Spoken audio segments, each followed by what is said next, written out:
the roll call. Commissioner Donaldson? Here. Commissioner Gunkel? Here.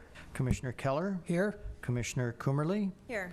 We are expecting Commissioner Tan shortly. Vice Chair Moss? Here. Chair Cardoza? Here. 6 commissioners are present. Next item is Pledge of Allegiance. I pledge allegiance to the flag of the United States of America and to the republic for which it stands, one nation, under God, indivisible, with liberty and justice for all.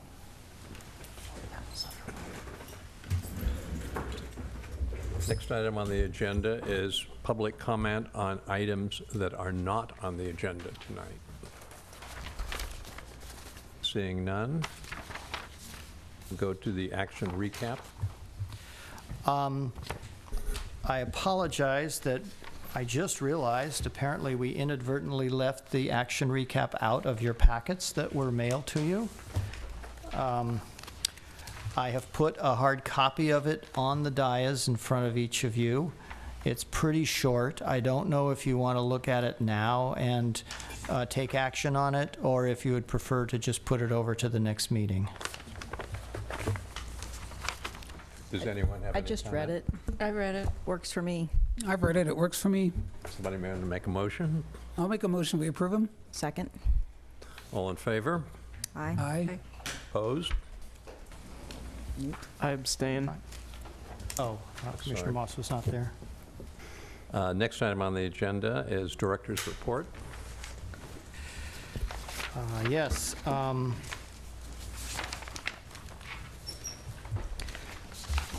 First, let me tell you about what the City Council has done since your last meeting. They've had 2 meetings in March, on the 4th and the 18th. On March 4th, the council passed a resolution to terminate the offer of dedication for the Horton Street bypass and vacation of the portion of the Sherwin-Williams site that was contemplated for construction of the bypass. This was part of the Chiron PUD that was approved back in the 1990s. Chiron subsequently decided not to build the bypass, and therefore Sherwin-Williams has asked that the offer of dedication be terminated.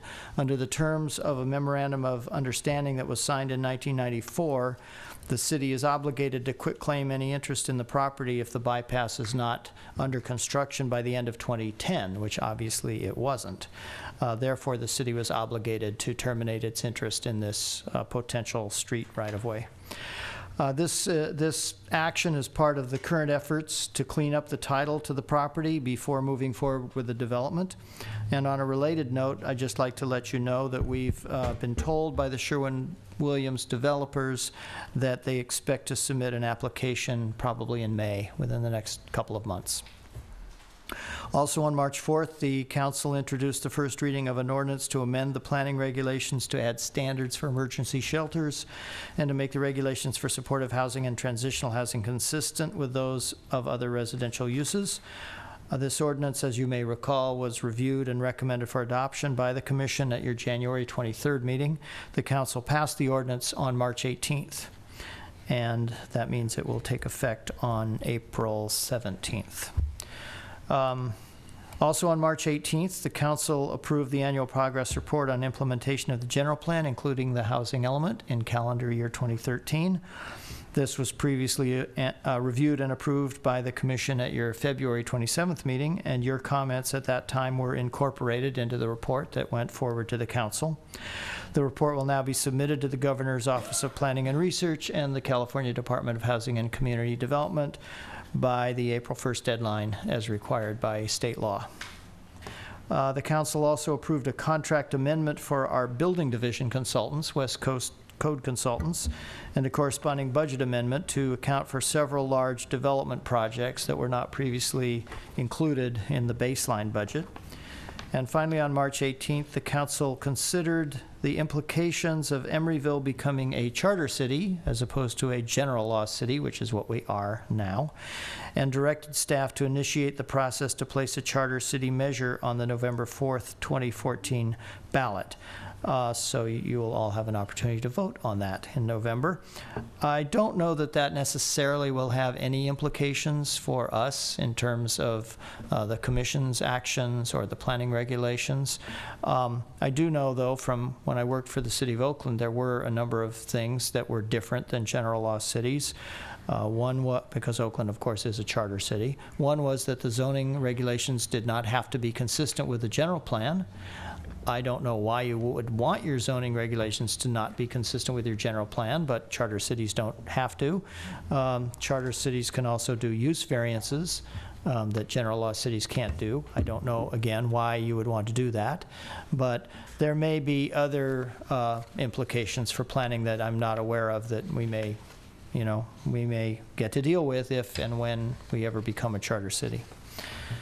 In other news, concerning the Planning Commission appointments, as you know, 2 of your terms are expiring on June 30th. That's Commissioner Donaldson and Chair Cardoza. Both of you have indicated that you're seeking reappointment. The council will hold interviews for applicants for these 2 positions, including the 2 incumbents, on June 3rd. If there are too many to interview on June 3rd, they will continue on June 17th. And the appointments are expected to be made at the July 1st council meeting. So if you haven't already, Commissioners Cardoza and Donaldson, if you haven't already been notified about this, you will be by the city clerk. The retreat is now scheduled for Saturday, May 17th. Thank you for all being responsive to our doodle poll. This will be a tour of family-friendly housing. We have identified one project in the Fruitvale section of Oakland that we would like to visit, and perhaps also the Ambassador project here in Emeryville. I'd like to know if you have any preferences for any other sites to visit, and also what time you would prefer for the retreat. We would suggest 10 a.m. to 2 p.m., possibly with a stop for lunch somewhere. And if you have ideas about places you'd like to see, you can either let me know now or send me an email or give me a call. Mainly, I'd like to know right now if that time frame is okay, or if you prefer a start at a different time or end at a different time. Time frame works for me. Works for me. Okay, Fine with me. 10 to 2? Yeah. Will you be inviting the Housing Committee to come along on this? Well, we can. I mean, this will be a noticed public meeting of the Planning Commission, so anybody can see. come who wants to come. Any member of the public can come, as long as there's room on the bus, and there generally is.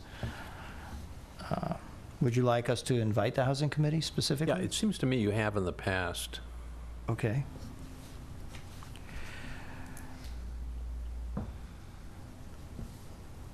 All right, and I have one more item to let you know about. That concerns 1258 Ocean Avenue. You may recall that this property is owned by Ali Islami. It involves a 2-unit residential project that also involves the demolition of the existing single-family home that is on the site. The project was approved by the City Council in April 2007 and subsequently extended a number of times.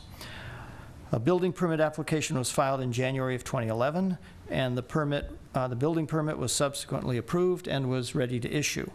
However, the applicant was unable to secure financing to move the project forward because the lender claimed that he was not the legal owner of the property, which of course confused him.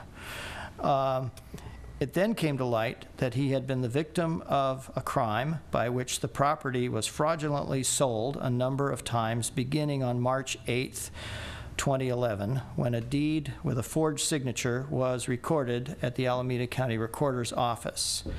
We have now received a letter from the Alameda County District Attorney dated February 20th, in which the chain of events that occurred is described. The perpetrators of this crime have now been caught and convicted.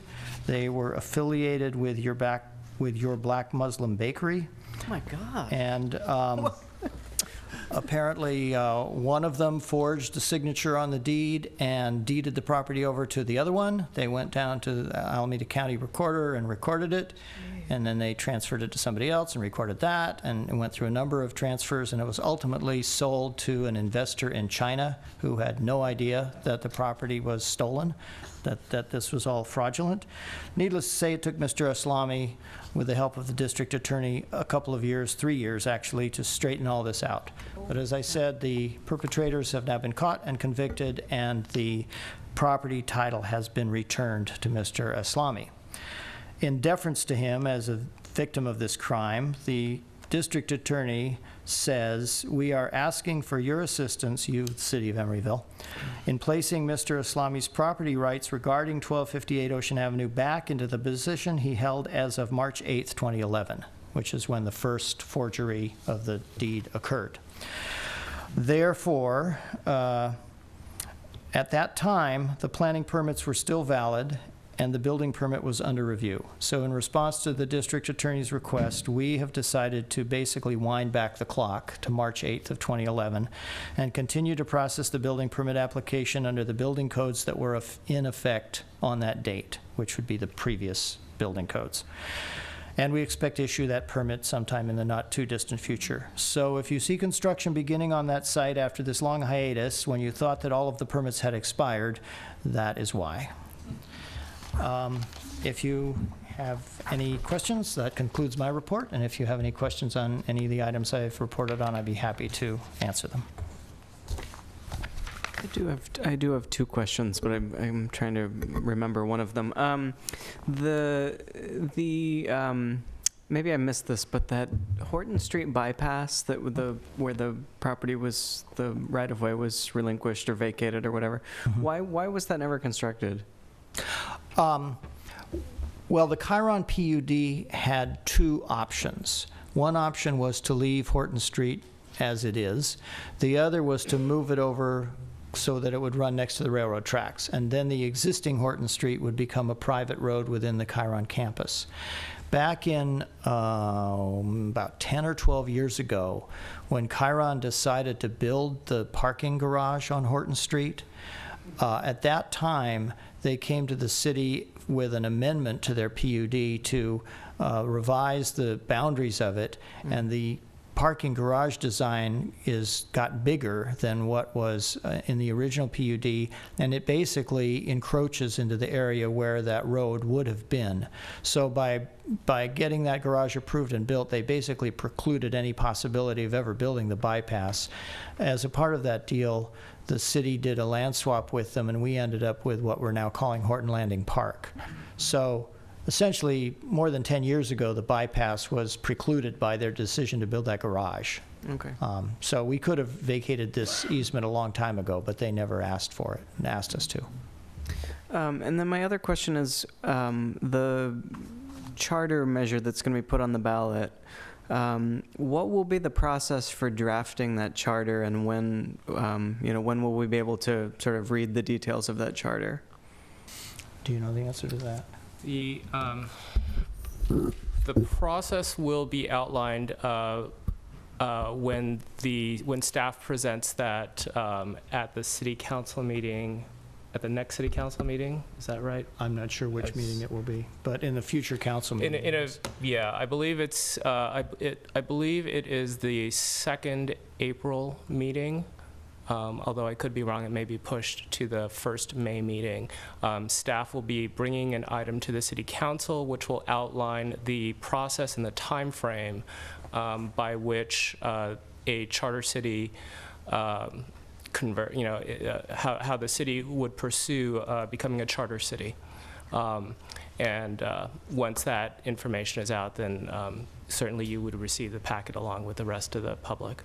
It's tentatively scheduled for the May 6th council meeting. I can tell you that in their discussion at the March 18th meeting, they were mainly focusing on the real estate transfer tax and the fact that charter cities have the ability to increase that tax substantially above what a general law city can charge as a source of revenue.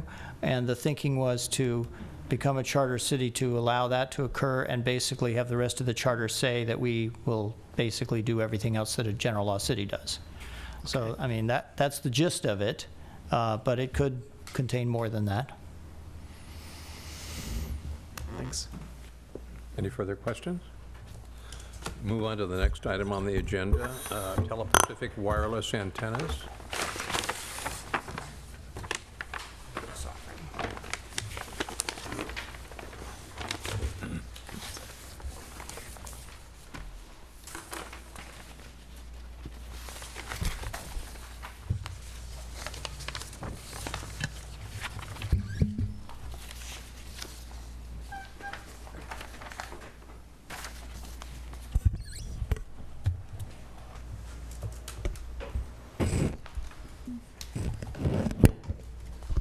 Good evening, Commissioners. Tonight we'll be looking at major design review to legalize existing rooftop antennas and wireless equipment at 1603 Powell Street. Oops. My apologies. There we go. So the site location is just south of Powell Street there, and it has Shellmound to the east, and Christie wraps around the west and south side of the site. The wireless equipment is on the rooftop, slightly off-center towards the east, located around a penthouse structure, and it's either directly attached to it or directly adjacent to that penthouse. And here's a rooftop plan showing that. The north elevation, you can see there that's visible a little bit, and the existing is painted white, and the proposal is to paint it to match the rest of the building. The west elevation, you can't actually see it from the street. This is on Christie, closer to Powell Street Plaza. From the south, you can barely see the antennas on Christie, also by Powell Street Plaza towards the south there. And from the east, there's no rooftop pointy design. So there you can more clearly see the penthouse from this angle. And the existing one on the left side of your screen there, you can see it's white, and the proposal is to paint it, both the equipment and the penthouse, to match the rest of the building. So for major design review, this needs to be consistent with the general plan, the design guidelines, and also be compatible with the surrounding area. With the design, with the general plan, it's consistent with the policies and goals aimed at preventing building bulk and promoting light-colored finishes on buildings. For the design guidelines, it's consistent with maintaining the neighborhood character, and it prevents adding building bulk, and the painting will improve the architectural integration. And it's also compatible with the surrounding area and does not adversely impact the surrounding area. For the environmental status, it's exempt through CEQA. And staff recommends approval of this project. So if you have any questions, I can ask you. You can ask both myself and Scott Sutherland, who's here to answer your questions. You want to mention the new CEQA exemption? I'm sorry? The CEQA exemption. Yeah, so that we decided to do, in the staff report, it mentions just 15311, and we added 15303 as well. Right, that's not in your resolution, so we'd recommend that you, if you choose to approve this, that you include that CEQA exemption also. Thank you, Charlie. And this item just got overlooked when it was built originally? That's my understanding. Scott, did you want to speak to the original, what happened originally with this project? To the best of my knowledge, Yeah. I can, which isn't going to be a whole lot. Good evening, Commissioners. My name is Scott Sutherland. I represent Telepacific Communications in this matter. Telecommunications acquired a company called NextWeb, and NextWeb built this facility, I think, in 2002. And we don't know, we don't have any records, didn't receive any records of at that time, and as to why they chose not to, or even looked at CEQA compliance. That we didn't see any records of any attempt to get any kind of local permits or approvals. How did you identify at this time that it was something that needed to be legalized? An audit of the files after acquiring NextWeb, just going through the files, representation was made that we had all the approvals, and took that at face value, but dug in, did the research, and found that from inquiring here at the city that we couldn't find any evidence that permits were ever obtained. Is the penthouse part of this application as well, or is that part of the? No, that's a mechanical penthouse for the hotel building. To the extent we're painting it to match the rest of the building, that's it. So could you describe what kind of screenage could exist around these? Yes, it would not be screening around the antennas per se. The antenna themselves can't have any material in front of them. It'll attenuate the transmission to the point where they won't work. However, we could there could be a structure built that we could affix the antennas to and mount those to the exterior of a structure. So there could be, a box built up on top of the roof, and then the antennas attached to it. So they're directional? The Yes. antennas? And so what's to prevent you from attaching them to the structure but a little bit lower? Line of sight. The difference between, this is not cellular equipment where you have signal that travels out, essentially is line of sight, but it can bounce around. It's meant for our mobile use. This is fixed wireless. It's a different frequency. It's WiMAX frequency. It's worldwide operability of microwave access. So it's actually a global standard that uses fixed wireless. So the antennas have to be aligned with direct line of sight, clear line of sight to the opposite antenna, the other direction. We're looking at 4 feet here, so I'm sure you can lower it just a little bit. And then there's separation required for the antennas as well. So we have it designed. It's fixed about as low as we can put them up there, the way they're designed, and still make the clearance to the direction out that they're shooting to. WiMAX antennas won't transmit through fiberglass like LTE antennas do? No, different frequency, higher spectrum. It's in the 3 gigahertz to 60 gigahertz spectrum, various spectrum in there, where cellular is 700 to 2500 megahertz. It's just different propagation and different technology scheme as well. So are they aiming at what receptors are they aiming at? What line of sight It's needs fixed. to be clear? It's fixed to other locations where the customers are using that spectrum, and the WiMAX it competes with the local phone companies and cable companies to provide broadband services, essentially last mile broadband services for companies.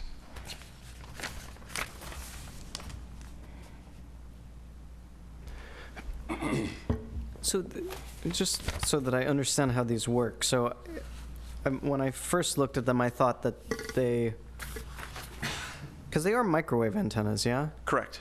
So what I was envisioning was that the signal was being beamed to these microwave antennas to provide wired service or whatever through the hotel. Is that not? That is they're actually true. up. Okay.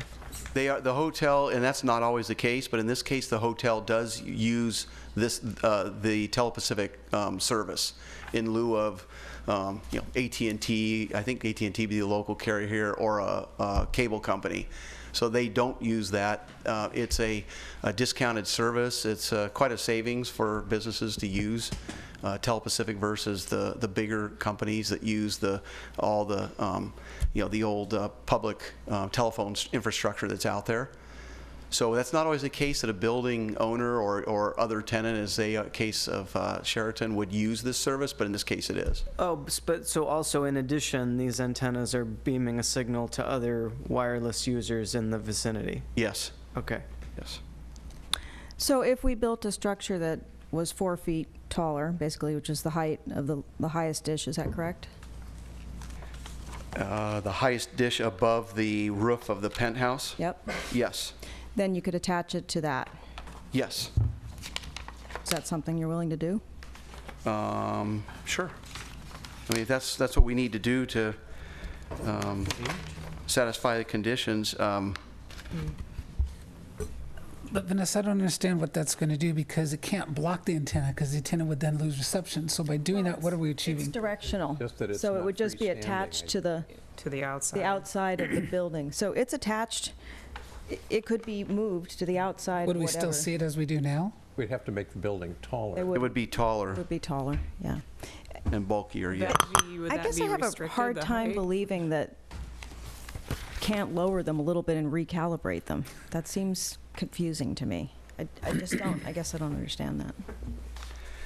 Well, unfortunately, I'm not an engineer, so if you're an engineer and looking for that kind of answer, I can't tell you as precisely as maybe you're looking for, but I could tell you that it is line of sight, and that I would say it this way: they wouldn't necessarily build it up where they do just to do it, because it just is it's more effort to do it initially, and it is really what happens when they do align these. They have technicians at both ends, and they're actually measuring the amount of power being received at each end, so they keep kind of playing with it until it lines up. So that's how they get to these different elevations. And then after that, the consideration is, what separation do I need because of the spectrum being used to make sure that the antennas don't interfere with each other. Those are the two big considerations go in when they lay these out. Chair Cardoza? Over here. I would just ask for some clarification from Commissioner Coomerly. I'm not sure what the 4 feet is you're referring to. The drawing I'm looking at on page A4, the penthouse, top of the penthouse is 80 feet, and the top of the tallest antenna is 91 feet, so that's like 11 feet. Oh. You're so right. Oh, yeah, you are. I was looking at 4-foot microwave dish, which is on top of the pole. Oh, I see. That's the diameter of the dish. Yeah, okay. So, and the existing penthouse is 11 feet, so basically you'd be doubling the height of the penthouse. Right. Okay. Do you have any other questions of the applicant? Okay, thank you. We'll open the meeting to the public. Does anybody from the public wish to speak on this item? Close the meeting to the public. You want to start? I really don't have anything to say other than I've never noticed these until this came up. And then as I looked out my window, which I'm 30 floors above the ground, it was like, holy cow, look at those things. And then as I looked out the window on top of my own elevated penthouse, there's another one. And I even had to ask John, have you ever seen that before? So I think that basically in our modern society, these are things that we just have gotten used to. They're there. And pretty much we all complain about dropped cell phone calls and not internet access. We're pretty much addicted to these things or attached. So as unattractive as they are, I mean, they've been there for 10 years. I think this company is trying to do the right thing by coming back to us and getting this done properly, and they're trying to make an effort to clean them up, make them a little less obvious. So I think we need to give them some kudos for that. So I'm fine with it as it's proposed. I have a question. So in the resolution, it says that, okay, this is for an application for major design review to legalize existing antennas and rooftop equipment. Are we just talking about antennas? Are there other rooftop equipment Yeah, that's part of this application? yes, let me take you to the rooftop. I just saw it here. So right here, you'll see there's a little box directly adjacent to The equipment cabinet? Yes, exactly. So it's not just antennas, there's also a wall-mounted equipment cabinet there. So that was just including that, for clarification, yeah. And how tall is that? That's shorter than the penthouse itself. Okay. So if we go to, let's see, And that's just to, because the equipment cabinet did not have a permit to begin with? the entire setup, the antennas and the equipment cabinet, the whole system did not. Okay. If you look at the east elevation where it would be clearest to see the equipment cabinet, it is very difficult to see. So it's not a very large piece of equipment.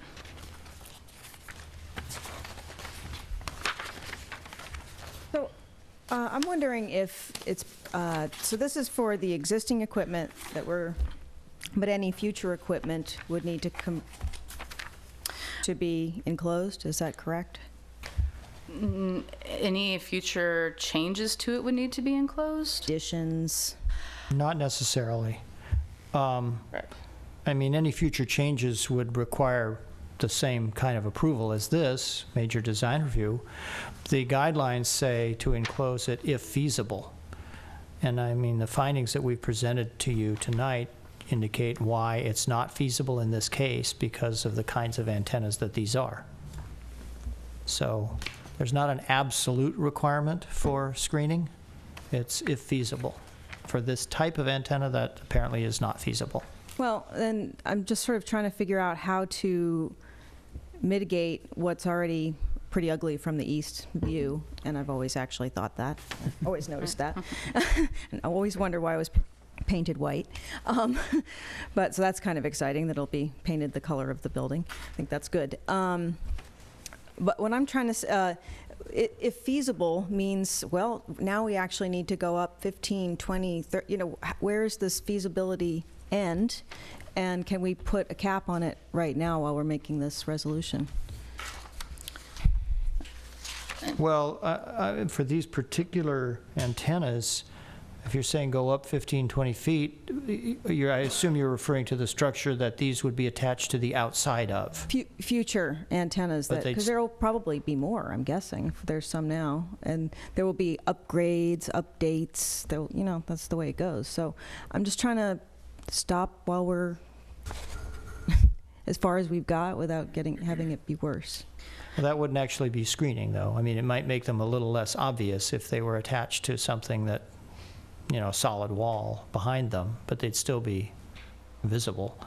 But you know what I'm saying? So more. What if Yeah. we had even more of them? It just gets worse and worse. I would suggest you deal with that when it comes before you. That's not really part of this application. I don't know, we might ask the applicant if they have any plans for future expansion. Technology moves on. We have to. Well, then they'd have to come back to us and ask for permission. You need to come to the microphones, please. To my knowledge, there's nothing foreseeable now that's planned, but to your point, yeah, I hope that the company does need to come back to see you again, and that we need to add some more antennas. Now we're established, and then we'd bring you what we've got. I hear the concern, and we just, you know, propose something. It just depends on where the customer is and how we need to address that customer. So I'll be sure that our engineers know, let's see if we can do something different with these in this, or look at maybe even another building if we have to. I feel like since this needs to be kind of grandfathered in for some whatever reason, possibly, and at the same time, future, that's not going to fly to have more of these sticking up in the future. So. Yeah, I agree with what Commissioner Cummerly is saying. They're pretty ugly up there, and the view that you see them the most prominently from is Powell Street, where there's thousands of cars coming over every day, and you're right up next to them. But on the other hand, I do recognize that they've been there for 12 years, that you're trying to do the right thing by coming in and making them look a little bit better. And I would say that if there is any future additions to this, as there was to the water tower antennas, that there would need to be some kind of more organized structure to make them look a little better. I mean, even if you could do that now, you know, I think about the antenna towers that are down by the railroad tracks. They're pretty darn ugly too. So it doesn't seem like, you know, they're not, I don't like the fake palm trees and redwood trees that hide them either. So it's kind of it seems like it's a necessary evil. But if there are future additions to this, I would definitely like to see them organized in a more aesthetically pleasing way. But for this one, I think at least painting them is going to be an improvement. Any additional comments? Yeah, I appreciate that the applicant is here, that they sort of inherited this problem, and that they're here trying to fix it, to get it legalized. And I hate to punish the applicant for, you know, a prior mistake, but I just really feel strongly that this is the kind of Well, I feel that our standard for approving, for legalizing something that's there already should really be, would we approve it if it was proposed anew? And I really feel strongly that this is the kind of techno blight that we should not be tolerating. I think somebody's got to make these things look better. I know, I know the challenge. I'm very intimately aware of the challenges involved in, providing this kind of technology and these kind of services. I've seen a lot of better ways to do it. It sounds like from what the applicant is saying that they have challenges about the antennas not transmitting through things. So, I'm struggling with this one, but I still feel strongly that this is just, it just doesn't look good. And we shouldn't be allowing these kinds of things. I think we fought really hard in the new planning regulations to make it difficult for people to have, for providers to put up antennas that are exposed. And I think that was for a reason. So that's my thoughts. Any further comments? I'd like to make a possible motion that we approve this with the condition that any future changes to the antennas be screened. And at the height of the, any new antennas would be only at the top of the height of the cabinet, the equipment cabinet. The penthouse? The penthouse, yeah. No higher than the penthouse. I just wanted to speak to your concern about any future changes and what it says in the telecommunications portion of the code about that. And so it says, any non-exempt wireless communication facilities shall not be established, expanded, or otherwise modified except in conformance with this article. Non-exempt facilities are subject to design review and/or conditional use permit pursuant to these procedures. And the only exemption that would be relevant in this case is a minor modification to existing wireless communication facilities, including replacement in kind or with smaller or less visible equipment that meet the standards set forth in this article. So I just wanted to let you know that there is provision for Kind of changes that would covered there. add or enlarge, that it would have to be reviewed. So Does that solve the problem for you? Do you want to make a motion? No, Oh, that's I barely want to. Gail? No,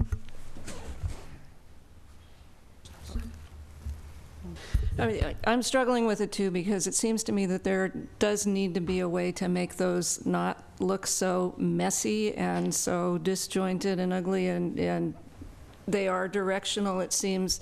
I understand that there are separation issues and there are line of sight issues, but we weren't provided with any of the technical information that substantiates that they need to be up and sort of jumbled around the way they are. Is there any ability to make the whole installation more symmetrical? It's to place the antennas so that they're a little bit more symmetrical on the building? Well, I think the only way you could do it that would really somewhat make them disappear is if you raise the height of the penthouse and sort of recess them into sunken boxes that didn't stick out from the penthouse. They'd still be a thing you'd see, but they wouldn't be sticking out of it. They'd be almost like windows in the side of it, but you want something taller. Well, I don't want to see a taller screen or a taller penthouse. I think that one is ugly enough as it is, just sticking up as a box on top of the building, but I would really like to see something that would make them go away a little bit more. I mean, part of the reason that it's not as visible from the other side is that there's one of these gable raised parapets, and, I mean, I guess theoretically you could put a gable parapet on the front, on this side as well. The penthouse is closer to the east side, so it wouldn't have quite the same impact in hiding it. Frankly, I'm not a big fan of the gable parapets either. They're not so gorgeous either. it would probably, it would distract you more, and you probably wouldn't notice it as much and hide it to a certain degree. You're coming down from it's probably a moot point, I think. And from my understanding is their line of sight, so they have to be visible from where they are. So the only way we can conceal them is to put something behind them and mount it to it. So at the height of these things, the only way that we could do that is to raise the height of the penthouse. They have to be where they are, because the other item that they're connecting to is in that same location in terms of elevation. So in order to hide them, you'd have to build something behind them that they attach to, so they become less transparent and they're attached to this wall, which then means you raise the penthouse, which no one here seems to be wanting to see. And the gable, in order for the gable to hide it, then you block the line of sight. So I've also looked at it driving by, and the gable wouldn't really do the job. No. There's too small. you'd see around to one side or, Now, if a As building Vanessa got pointed built- out, it would give it 4 points, though. If a multi-story building is built on Site B, wouldn't that block the transmission for these antennas facing east? Probably. yep, they'd have to address that then. Is that a issue that's been considered? That issue hasn't been considered, but it will be an issue, possibly, depending on how big that other building ends up being. Don't even know what's going to happen. but Okay, yes, yeah, that happens a theoretically, lot. It could be a tall building. That happens to us a lot, where a new building gets built even further out, could be a mile out from this location, and something gets built and blocks one of the shots. That does happen. And you have really no air rights, I guess. No, we don't have any air easements. They punt. I'm going to make a motion that we approve it as staff recommends. I'll Can I make second the that. friendly amendment of adding the section, whatever, class 3 CEQA exemption? Thank you, yes. Okay, so just to clarify, Commissioner Coomerly's motion did not get a second, correct? Okay, so we have a motion and a second. Motion by Commissioner Keller, second by Chair Cardoza to approve. Chair Moss, or Vice Chair Moss. Oh, I think that was a seconded it. friendly amendment to Yeah, add yeah. the CEQA exemption. No, Yes. you seconded it. I thought Buzz seconded, yeah. Yeah, I seconded it. Oh, Chair seconded. Right. I'm and- sorry, I didn't hear that. But I think we're not go with Commissioner Moss's suggestion to add the sequence. Yes, that was a friendly amendment to your motion, seconded by Chair Cardoza. Gotcha. Okay. So on the motion, Commissioner Donaldson, Aye. Commissioner Gunkel, Aye. Commissioner Keller, Aye. Commissioner Coomerly, Aye. Commissioner Tan, Aye. Vice Chair Moss, No. and Chair Cardoza. Aye. 6 ayes, 1 no. The application is approved. This decision may be appealed to the City Council within 15 days. Next item on the agenda is Marketplace Redevelopment Project, Phase 1B. This item has been continued to a future meeting. Okay. So Next item on the agenda is study session, Shell Mound, 6701 Shell Mound Street Residential Development.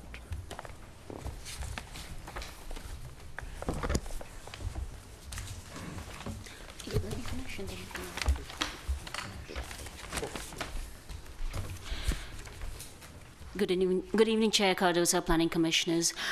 This is the second study session on the Nady site, or 6701 Shellmont Street. The first study session took place last December. And to kind of get you oriented with the site, this is the triangular shaped site, and this is where that is. So the previous site plan somehow looked like this. I'm now going to go into details. This is simply to trigger your memory, it's a 2.25 acre site. Earlier on, it was a 260 unit proposal with ground floor 3,000 ground floor commercial space. And there were various amenities and open areas. And this was one of the rendering for the Shellmount Street rendering. At the December Planning Commission, some of the key Planning Commission comments were that there was a need for a distinctive design. There was a suggestion made to open up the courtyards, add balconies, create more usable open space, bring the residential space down to the ground level, use more durable materials, and that the building needed to take advantage of potential views and the need to make the building taller and slimmer. The Commission was generally okay with the unit mix and the size of the units. Now, the key project changes that the applicant has made in response to the comments that they heard was that the number of units have declined by almost 50, from 260 to 211. It is now a single residential use instead of a mix of a residential and some commercial use. There's a reduced building footprint to accommodate the 20-foot fire lane around the site. Earlier, it was an 8-story building. It was 6 residential levels over 2.5 levels of garage, and the half was the partial basement garage level. This has been changed to a 7-story with 5 residential levels over 2 levels of garage. So the partial basement garage has been deleted. There are some new unit types, but the unit mix and the average unit size remain similar, and this has been detailed out in the staff report, so I'm not going to go into it too much here. The lobby has been relocated from the northeastern corner to the northwestern corner around Shellmount Street in order to give a better presence on Shellmount. They have broken up the central courtyard to create 3 smaller ones, and they have refined their landscaping and open space plan. So this is their current site plan. Shellmount Street is right here, just to orient you. So the main change that has occurred at the ground level is, in terms of use, if you may recall earlier on, the commercial uses were aligned along Shellmount, with the lobby being around here. This has now changed. The lobby has moved closer to this area where it says lobby, and initially the ground floor commercial space is now going to be used to provide amenities for the tenants itself. So they have a dog spa, a fitness center, a bike spa. In addition to that, they have now created townhouses on the ground level, 2-story townhouses at these 2. And in terms of circulation, the loading has changed. It is now located here, and the entrance sort of remains the same into the garage here. What you see in blue is where is the bike parking and bike storage. In terms of parking level itself, they are now using parking lifts to accommodate more parking spaces while not going underground. And you can see this on the 2nd floor level. So again, this is the 2nd level of the garage. These are the upper levels of the townhouses. And along here, which you have amenities below, are apartment units. This is a 3rd floor plan of the podium plan, and you can sort of clearly see how the 3 courtyards have been created. Then the plans for the 4th, 5th, and the 6th are sort of similar, and this is the illustrative. So these are the sections. As you can see, you have 2 levels only. You have the 1st level, which is slightly higher in order to accommodate the stacked parking lifts.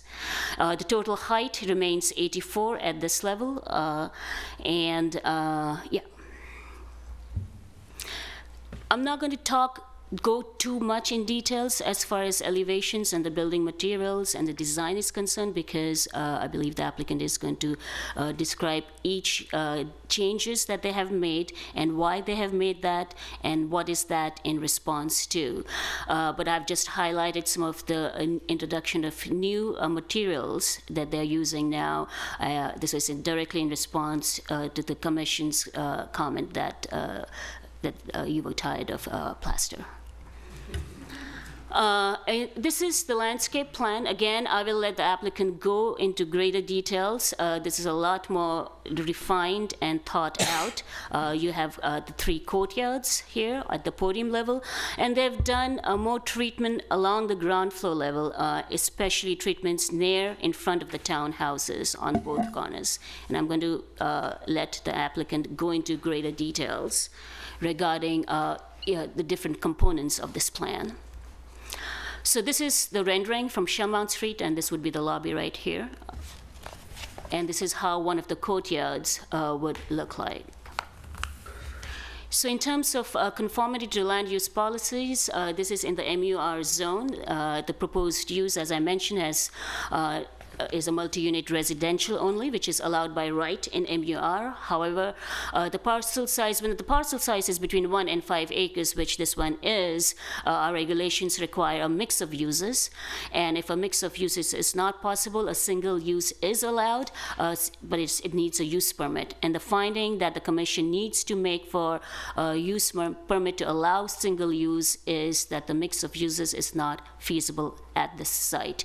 So this is the finding that you would be making when this project comes again in front of you for consideration. Attached to the staff report is a letter that was submitted by the applicant from a commercial real estate broker giving some explanation of why the infeasibility of having commercial uses on this site. In terms of FAR and density as well as height, what they're proposing is all allowed by right. So this again has changed. Earlier at the last study session, they needed bonus points for residential density, but they have now reduced the unit count, which brings it down to 211, and that is allowed by right. And the height, of course, is well below what is allowed by right, as well as FAR is well below what is allowed by right. In terms of vehicular parking, this kind of remains the same as the last time. Then some of the numbers have obviously changed because of the reduction in the units. So the total required, excuse me, is 369. They are proposing 264. So the project will require a CUP for providing parking that is less than the required minimum. And for this use permit, the following findings will need to be made. One is that there are TDM measures are put in place to reduce parking demand, and that the reduction of parking spaces will not result in parking impacts on adjacent uses.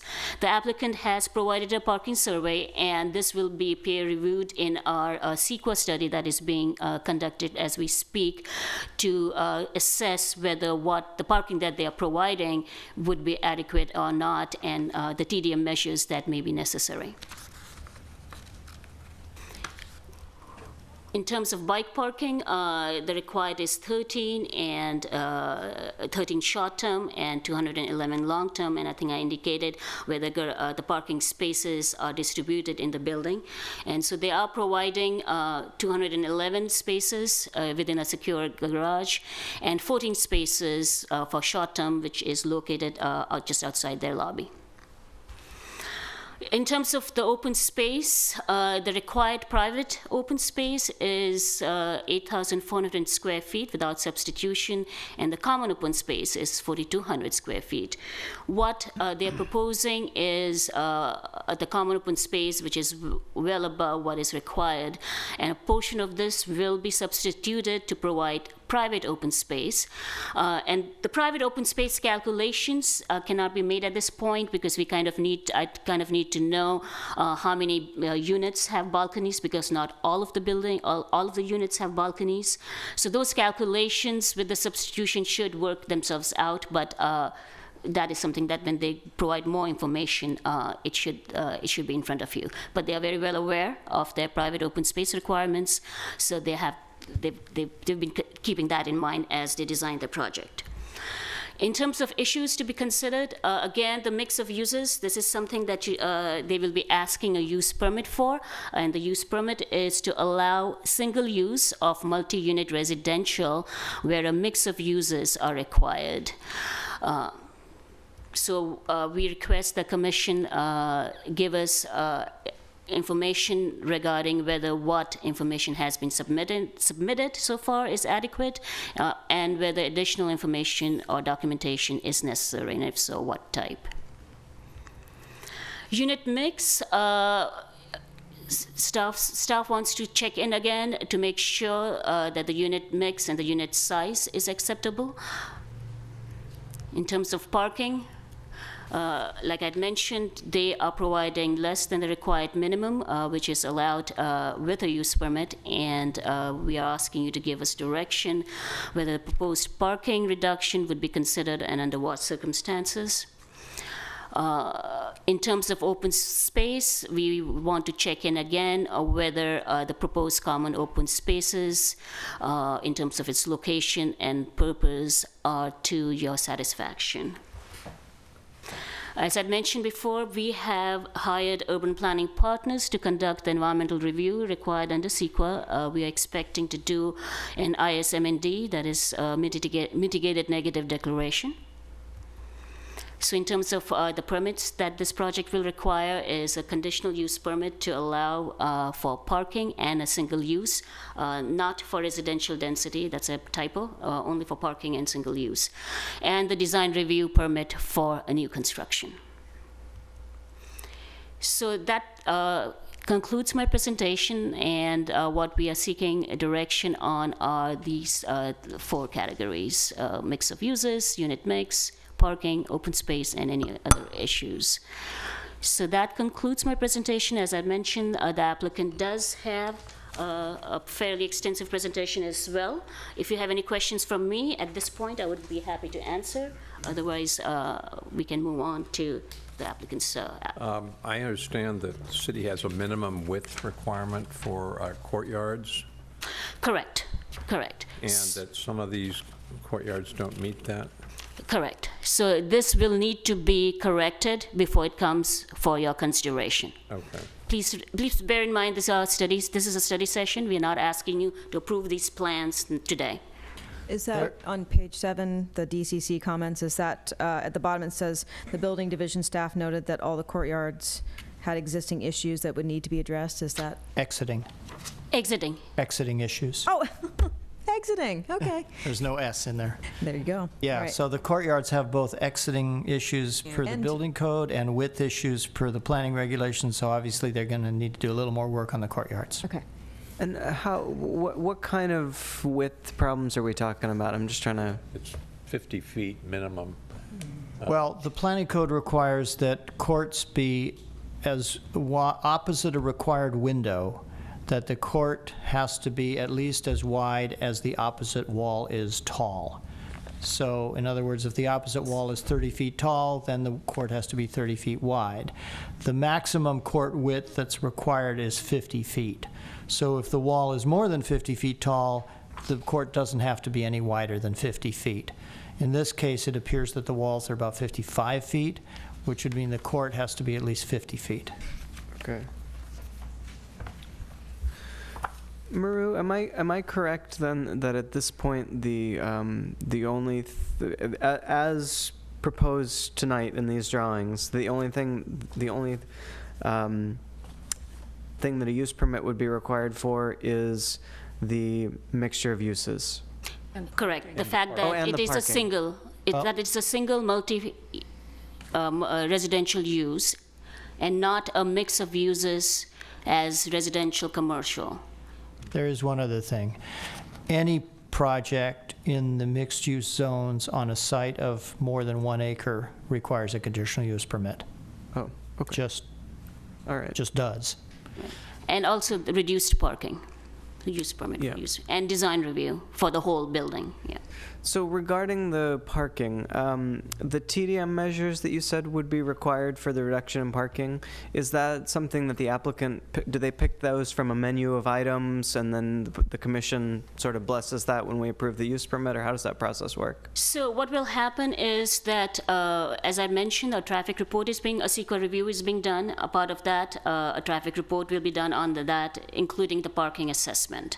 And they may, out of that report, there may be recommendations regarding TDM. Or we can provide certain TDM measures, the menu of TDM measures, and then they will pick, and whatever they pick and propose, would consult with our traffic engineer to make sure whether this is appropriate or not, and that will come to you at the time of consideration. So to answer your question, when you are considering this project for approval, you will know what the TDM measures are either being proposed and or being conditioned. I don't think TDM includes this, but would that also include pedestrian access to the site? So, for instance, there's going to need to be new crosswalks across Shell Mound Street. Is that? It will be included as part of the traffic study, correct? Okay. Not so much TDM. So they may have mitigation measures if a crosswalk is needed, given this project. So that will become automatically conditions of approval. I would say, though, that, to the extent that improving the pedestrian environment encourages people to walk as opposed to drive, it could be considered a, contributing thing to a TDM program. Seems reasonable to me. So if we were to use that as a guideline, could we require that they do something east of the railroad tracks? I'm thinking of the people that live there and being able to walk to Berkeley Bowl. The block east of the railroad tracks has no sidewalks on 66 and 67th Street. So could we, as part of the TDM, say that we would like them to put in some money towards doing some enhancements in the neighborhood in the future? Industrial area. Well, I suppose you could. We've discussed that at staff level. There's several issues with that. One is that the railroad tracks themselves do not have ADA accessible crossing. They do at 65th, but not at 66th or 67th. So that would have to be taken care of. Also, that those two blocks, 66th and 67th between Hollis and Shell Mound, are kind of our industrial enclave, our heavy industrial enclave. And as you probably know, I think some of those streets may not even have curb and gutter now, and they have 90-degree parking. I have a feeling we might face a minor revolution from the people who have property on those blocks if we propose The thing I'm getting at, Charlie, is as a person who walks to Berkeley Bowl and who walks a lot, if I live in that building, I am not going to 65th Street, walking up 6 feet and cutting back. I'm going to walk down the street. Right. In reality, anyone that lives in that building that wants to walk to Berkeley Bowl is going to walk in the street. That's the reality. Right. So I think what we could do is do something to encourage them to put money in for the future. That may stay industrial, but it doesn't mean industrial neighborhoods can't have sidewalks. Right. We'll have to, and we have a I'm just looking for the options so that when they come up, if I want to suggest that I know it's a viable option. I think so. We'd have to struggle to figure out what is the reasonable amount for them to contribute to that. Okay. So, I think we would seek any direction that you have in terms of TDM measures, and then we'll get that checked out in terms of what is fair. Because obviously, they can't build sidewalks. 2 blocks, yeah.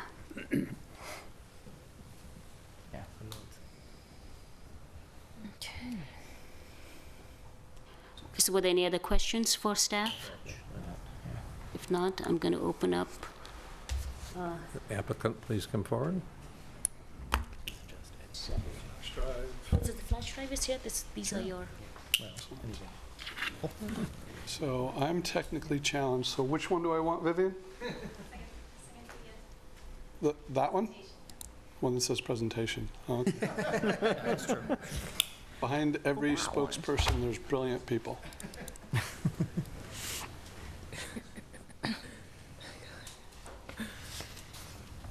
Is that the slideshow? So I'm here tonight and I saw you all a few months ago, and we've been quite busy. We got a lot of comments that I think shaped and influenced the packet that you now have before you. We're still refining that packet. Pardon me? Thank you. We're still refining that packet. We provided a list of items that were sort of our takeaways from our presentation with you, and one of the most telling comments was, can you do something industrial and take an industrial building and turn it inside out? And as an architect, a comment like that sometimes is a catalyst that launches a project off in a completely new direction that creates a really wonderful opportunity. So you remember we had the rather large donut that was considered rather massive that filled up the site, and that didn't go over too well. And so we took a completely fresh look at this site. We took all the drawings we had done and we set them aside, and my team and I started over. And we looked at the site as the gateway in the beginning of Emeryville as you come from Berkeley, rather than the end of Emeryville as you leave to go into Berkeley. We looked back on the history of Emeryville, and as someone that grew up not far from here, we sought out imagery to inspire us in a more industrial character from the old Sherwood. I think you can get it to full screen if you hit those little diagonal arrows that are up on the right near the yeah. You want that? Maybe. Yeah. A little small for you guys, sorry. So we pulled the old Emeryville Sherwin-Williams, which is a Chicago frame punched opening building. And the reason we have that there is because if we took that as our inspirational image to launch off it again, we'd end up with a punched frame wall opening building, which is exactly what we showed you last time, which I don't think that's where we wanted to end up again. We pulled images from industrial projects that I've worked on in the Bay Area, from the Remillard brick kiln to projects I visited up in Oregon, the old sweater mills, to contemporary inspiration. And the reason we pulled these images is to re-inspire our design team to launch off in that industrial character. Things like brick, things like signage, things like the little trellises and the metalwork. And then we sat with our client and said, we need to take a fresh look at the architectural imagery, we need to take a fresh look at the materials, and then we took a fresh look at the diagram, and we literally took the project and we turned it inside out. We created a central spine rather than a loop, took all the courtyards and put them out on the edges, and then created a series of wings. And the architectural story we came up with was the original nave of the building, which you saw in your packet has been developed into brick, was constructed originally, and normally in these old mills, they have wings that are constructed over time in different materials and start to take on a little bit of their own character. The danger with that story is it can turn into Disneyland if you're not careful.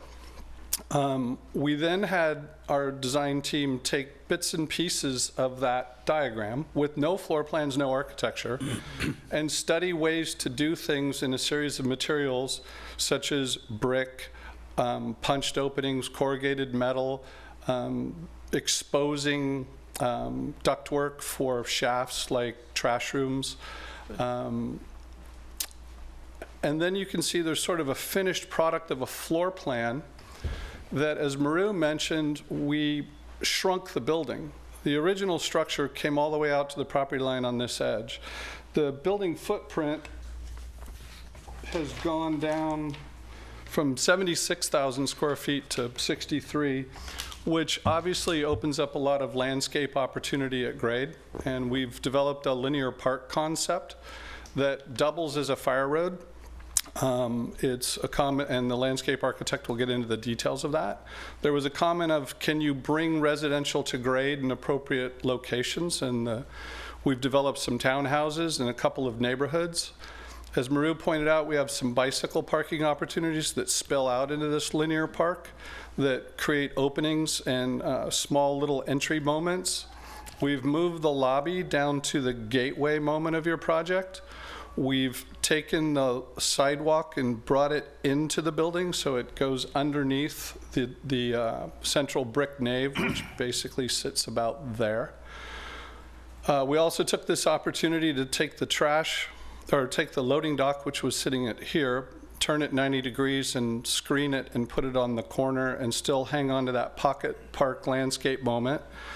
We took comments from the Bicycle Coalition meeting, where we've created a bike spa, the ability to hold classes, the ability to store bikes, the ability to gather and basically have the bike plaza with a separate entrance for the bikers. So the bikes have their entrance and their moment and their sense of entry, and the cars and the loading come this way so they don't collide.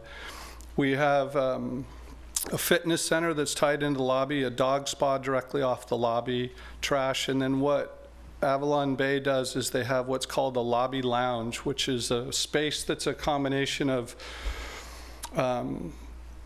places to meet, to rent a place, places to gather. It's a more informal, less structured environment. And then we've created, we've used the paving out here so that the plaza can spill out this direction and this direction towards the main lobby.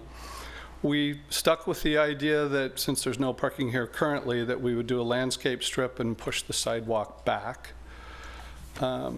Obviously the garage still sits in the middle. It's smaller. We don't have a basement. As you go up one floor, flats show up here. We end up with a two-story lobby space on the corner. We end up with the second floor of the townhouses on these locations. You go up one more floor, and you can see the dramatic shift as you have a series of not interior courts, but actually exterior courts. They're U-shaped, they're open. All units view out. They all have the 1,000-yard view, so to speak. Each courtyard has a different character and a feel, and the landscape architect will talk about that. It creates a series of neighborhoods. The corridor system spills out into the courtyards. So you can, from the corridor, from the elevator towers, which is here and here, you have direct access to the courts. You have secondary access to the courts. There was a comment in the staff report that the courtyards don't meet the exiting requirement, and I'm not 100% sure how that comment is accurate, as there's two exits out of both courtyards. And that question was specifically asked, so we will look into that further to find out what's driving that comment. It's possible that as it was being reviewed and as the floor plan was being refined, a stair or corridor got dropped off, and it may be a simple mistake such as that. In order to break down the long distance of the corridors, we've created sort of a central gathering spaces, and then the moments where it spills out into the courtyard. Where we can have the corridors exposed themselves for daylight, we do that here and here. As you go up, the building stacks for a few floors. There was a comment about wind and views and appropriateness of the community space on the top floor with an outdoor space. We've chosen to keep one here, and we've created a less formal one. We've enlarged the lobby and created an overlook so that there's the ability to develop an informal one and a more formal one at this end. So the elevators on the top floor actually have little moments to view out and have plazas and gathering spaces. The architecture itself, you can see that we have the central brick nave. We've created the lobby on the corner. We've utilized decks and metalwork to create a little bit of that industrial folly to the building. We've tried to pay close attention to this corner because that's the gateway entrance corner moment to create the focal point so your eye draws up. We're using rain screen material. We're using veneer brick. We're using horizontal metal siding. We do have some cement plaster moments because we think it's an appropriate material, where we have a rounded sort of bay window moment here within the metal. We have, as you go around the building, so this is the view that you get as you come off the freeway, you can see that we have the board form concrete garage. You can see that in moments where there's townhouses, it's glass. You can see that where the little bike parking spills out, it's little storefront. And then of course we have some ventilation moments. As you get down to the end, where there's the community garden in the foreground and the townhouses, and again, the decks stack up, the rain screen material, the metal siding, large windows. And then as you come back around the corner, you're coming down Shell Mound, headed towards Berkeley. We've done translucent glass garage doors. You can see that the corner units, that the courtyard goes back in there and it goes back in there. You end up with a lot more corner units, and then now we're overscaled. And this is the landscape plan, and if you'd like, I can let them begin their presentation, or I can ask 2 architectural questions. What would you prefer? Let them carry on? Okay. We probably want to ask you questions after. Oh, yeah, Yeah. I'm not going to run off. You can figure out how to make it smaller. Yeah, how do I get it smaller? What do I do? This is above my pay grade.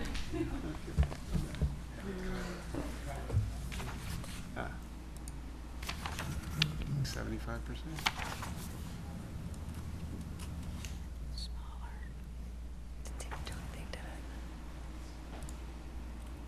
Down at the bottom, it's got to fit to, Fit to. on that drop-down menu. Yeah, Oh, fit yeah. width, Fit. All right. fit for that. Try that one. Okay. All right. Thank you. That's good. Thank you. Thank you. Hi there, I'm Jeff Miller, Miller Company, Landscape Architects. So we are back, and we have a much smaller building that we're looking at than we did the last time we were here. Part of it was generated really out of a fire lane access that was required around the building. So you can see the project consists of, let's see now, how am I going to go forward here? Forward and down, okay. As Meru described and Clay described, we've got 3rd floor podium courtyards. We have landscaping along Shell Mound, around the property, and in the fire lane. I want to get into some of the details of that. So let's down arrow. There we go. Along Shell Mound Street, this is the ground floor we're talking about. We've got a series of plazas at the entry points. At the one on the lower right of your screen, that's the entry to the bike room. There's bike parking. There are a series of street trees, different varieties of street trees along Shell Mound. There would be a low planter separating the curb from the sidewalk. There's a lot of busy traffic along there. As well, we want to provide a low seat wall along there to create a sense of place in these plazas.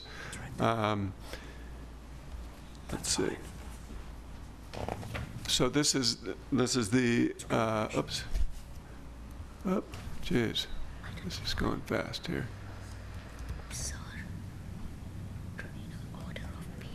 There we go. So this is that point of entry, showing the garage entry, the entry plaza there, different kinds of paving, permeable paving in the entry drive. And we'd like to kind of color the sidewalks continuously around so that the pedestrian experience is a continuous feel. Did I do something wrong there? Now what do I do? Why? I always have it. How about if I scroll like that? All right, I'll click and drag. But I don't know what the pictures are so small. I'm not sure why they're so small either.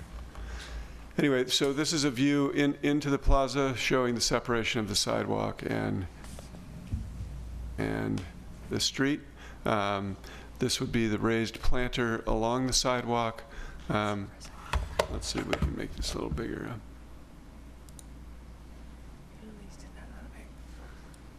I don't know why it's so small. Okay.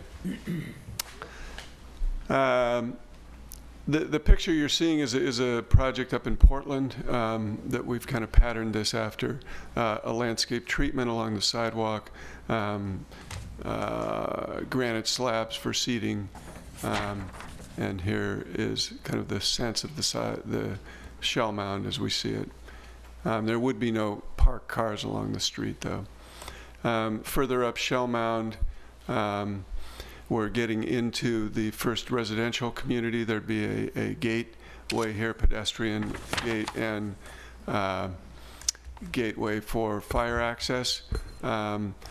There are moments of live landscaping adjacent to the residential units here, and we've wanted to break up the kind of long linear nature of the fire road by creating a meandering path for dog walking and exercise around the property.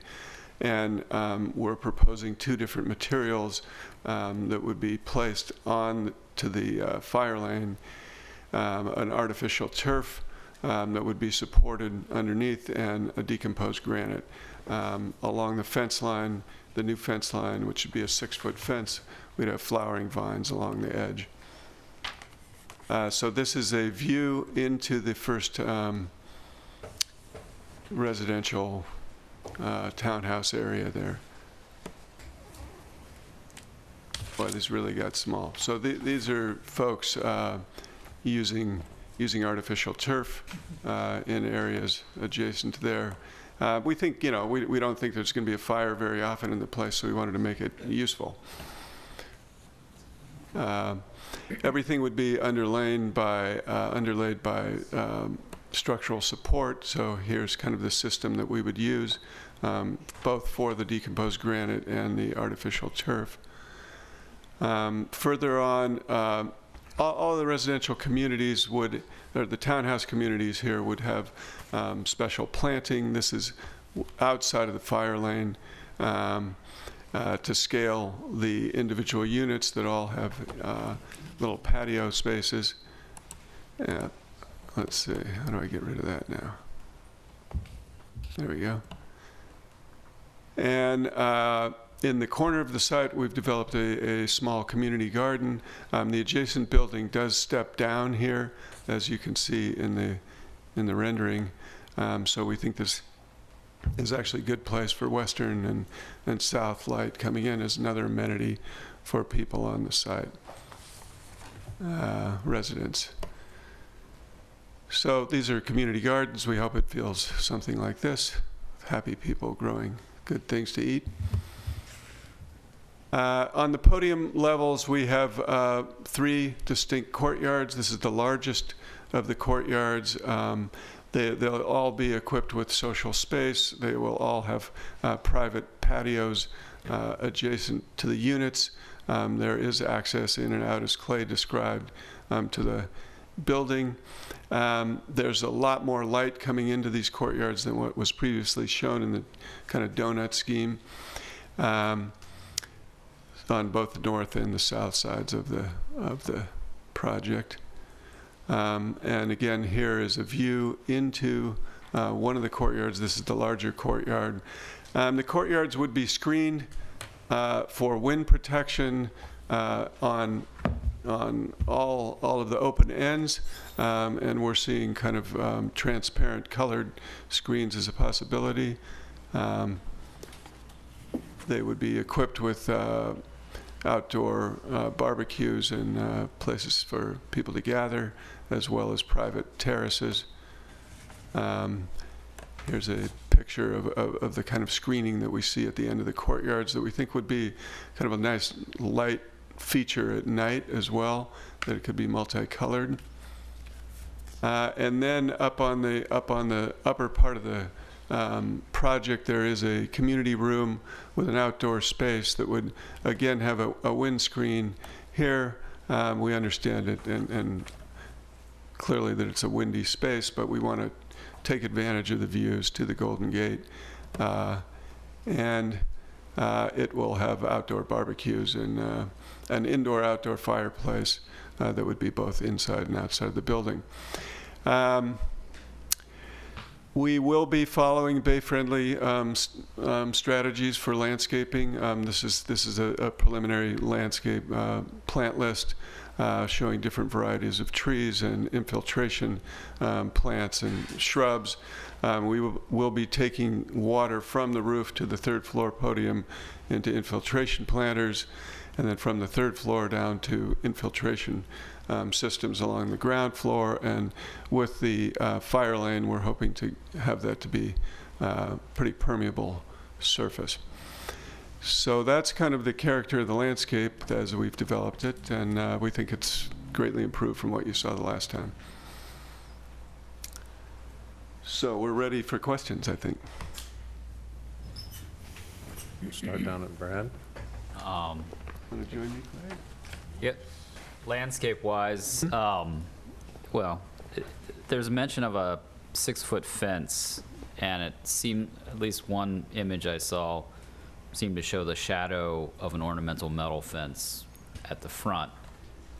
Figure out, is it ornamental metal at the front, and what's going on the side? Yeah, the 6-foot fence was the fence along the Caltrans property here. So this one, we basically are going to cover with vines. So it's going to be kind of a green wall. The other one needs to open. So we were thinking ornamental ironwork would maybe be more appropriate and match more of the ironwork that's going to go along the building. What are you envisioning as the one that you're covering with vines? I'm not really sure yet. As long as it gets covered up with vines, you know, it is a freeway off ramp. It could be a chain link fence. Or yeah. I'm not sure what it's really going to be yet. If you had some suggestions for it, I'm sure we'd entertain that.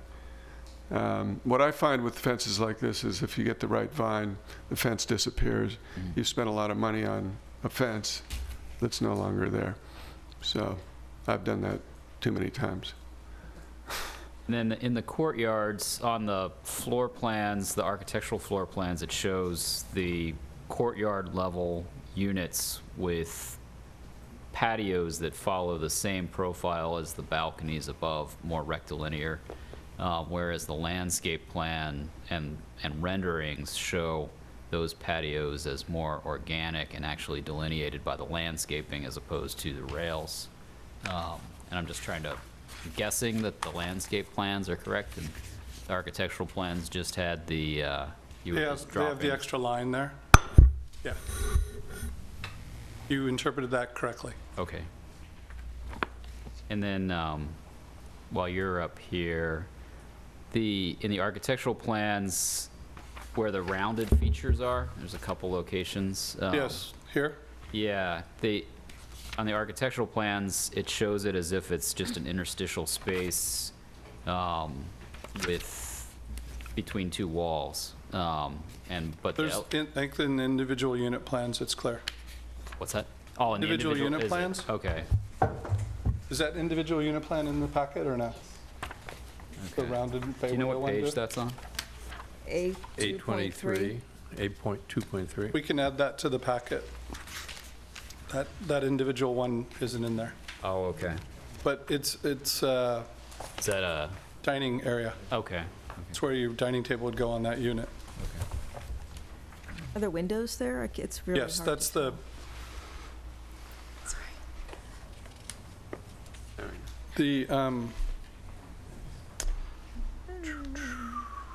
don't get dizzy. That's this bay here? Yeah. Yeah. Yeah.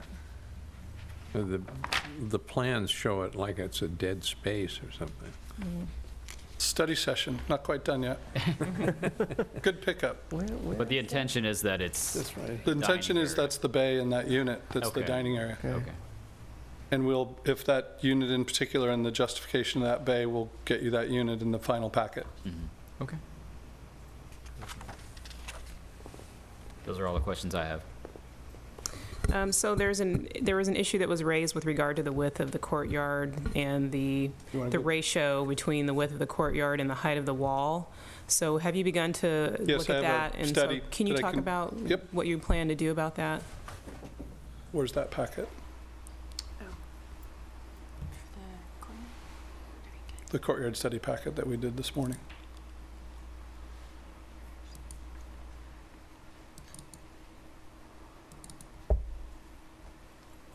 So we reviewed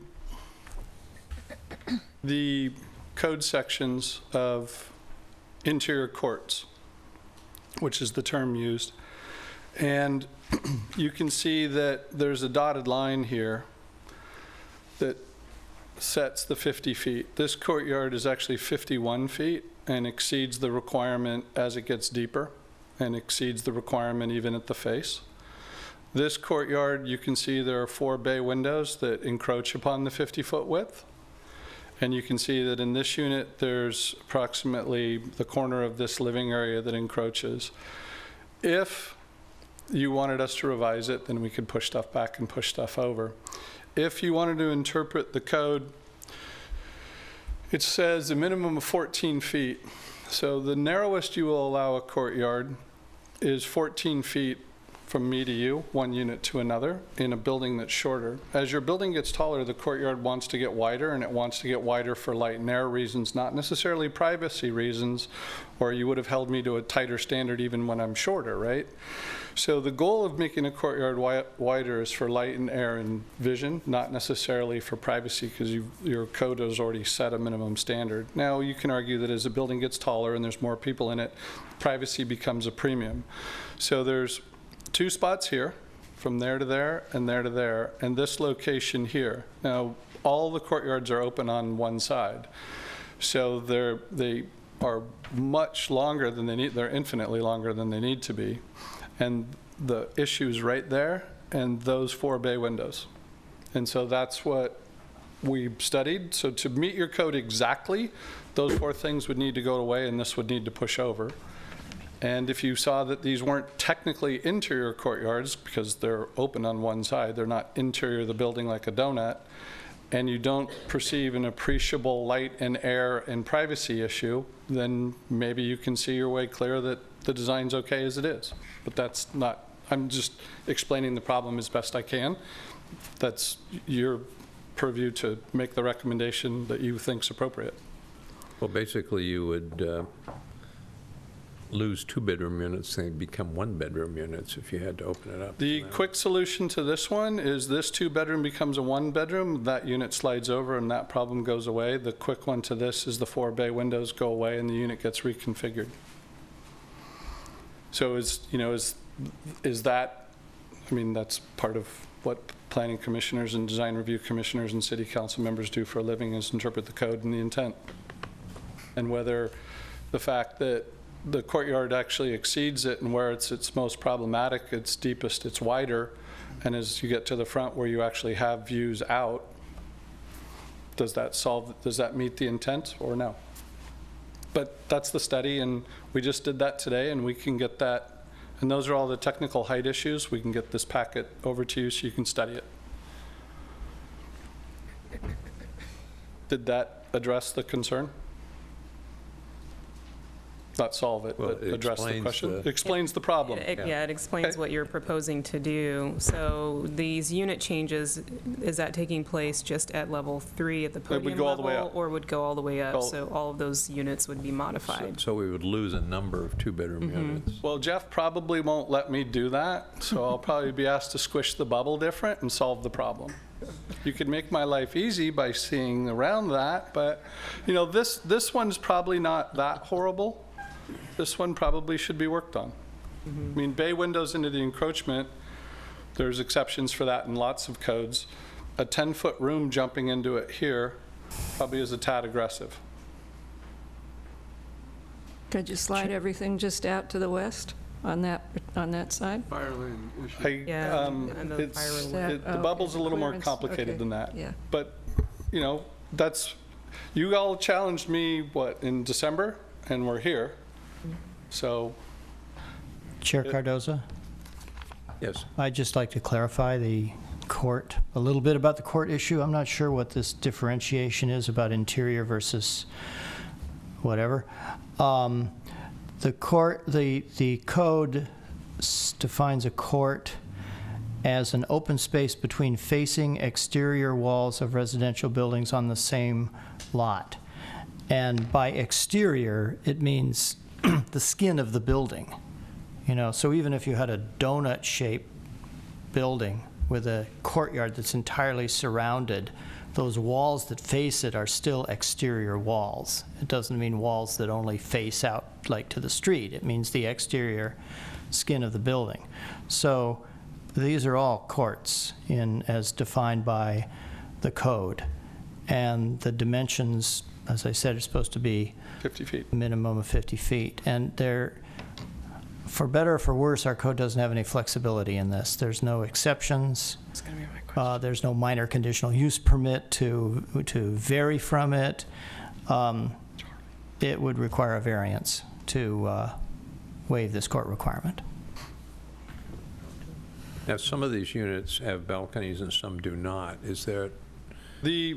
If you, on this particular floor plan, and I think the other ones are similar, you can see that, and I'll just sort of walk you around. There's one here, there's one here. Every single interior corner unit has one. This has one. This unit currently does not. This has one. This small studio does not. This is here, here, here, here, here, there. So it's those little squares that are. Are these balconies required by code? Well, they're required to have a certain amount of private open space per unit. That can be and it has to meet certain dimensional standards, but that can be substituted for common open space at a 2-to-1 ratio. So they're not required to have a patio or balcony for every single unit. In fact, they're not necessarily required to have them for any units, as long as they provide enough common open space to compensate for it. That's a excellent point. The last time we were here, there was an extensive discussion about exterior balconies and their appropriateness, and one of the things that Avalon Bay did after that meeting was go back and canvass a building that they have not far from here to study whether or not balconies were desirable or non-desirable in similar locations adjacent to the train tracks and near the freeway. And it turns out that they're desirable by that. There's a group of people that loves the trains, wants a balcony, and wants to watch the train and wants to hear the train. That group exists. And so we were charged with studying as many balconies as possible. So two things will have happened to this project. One, the amount of common open space or open space that's available to everyone, as you saw from the numbers, has dramatically increased. I mean, there's like 38,000 square feet of it now, and the requirement's for 8, and I would say all but 2 stacks, you said, or 3 stacks of units don't have private balconies currently. So the amount of private and common open space that exists in this project will be unlike anything else in your city that I know of. Well, I live in a balcony that faces due west. I live in a unit that has and it's so windy it's virtually unusable. And most of the apartments and condominiums in Emeryville do have balconies, and if you drive around, you never see anyone using them. And at Watergate, where I live, a number of people have enclosed them, which makes them usable with spaces. plexi? Yeah.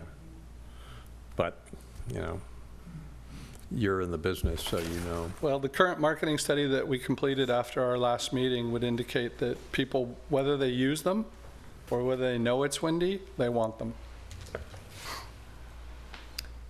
On page A41 and A4, or A.1 and .2, there's some close-ups of floor plans of the units, and I'm kind of guessing that the windows just didn't get put in, or is this really true that some of them don't have any windows?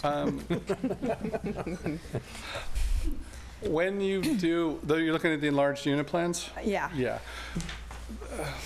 There's... Please tell me there's windows. Yeah. In order to understand where the individual units are within the individual units, you need to look at the overall unit plan. Because the skin of these projects is located in the overall plan, not the individual unit plan. And then the rush to get the information out, we didn't bind what's called the XREF to the unit plan, so they're not there. So the unit plans are more about the interior space, not the windows, and the overall floor plans are more about where each individual unit is window is for each individual unit. And we can have that cleaned up before we get back in front of you, so it's crystal clear. Everybody's got windows, so yes? Everybody's required by law to have windows. They're required to have a certain size of window, and they're required to meet a certain acoustic code. I notice you have windows that come almost to the floor, which I think is a good thing. We have different types of windows in different locations. When the acoustic report is developed and every window's detailed, certain windows, you can have a maximum amount of window, and so sometimes you have spandrel panel and sometimes you have clear glass. So depending on which unit is facing which direction, which is actually kind of a cool thing because the building starts to take on a character on each side. But yes, in general, we're trying to the windows are larger than they're required to be by code because you're chasing that industrial character. And the wind wall for the courtyards it was interesting. How high is that more? What are you thinking? Probably 8 to 10 feet tall. Yeah, okay.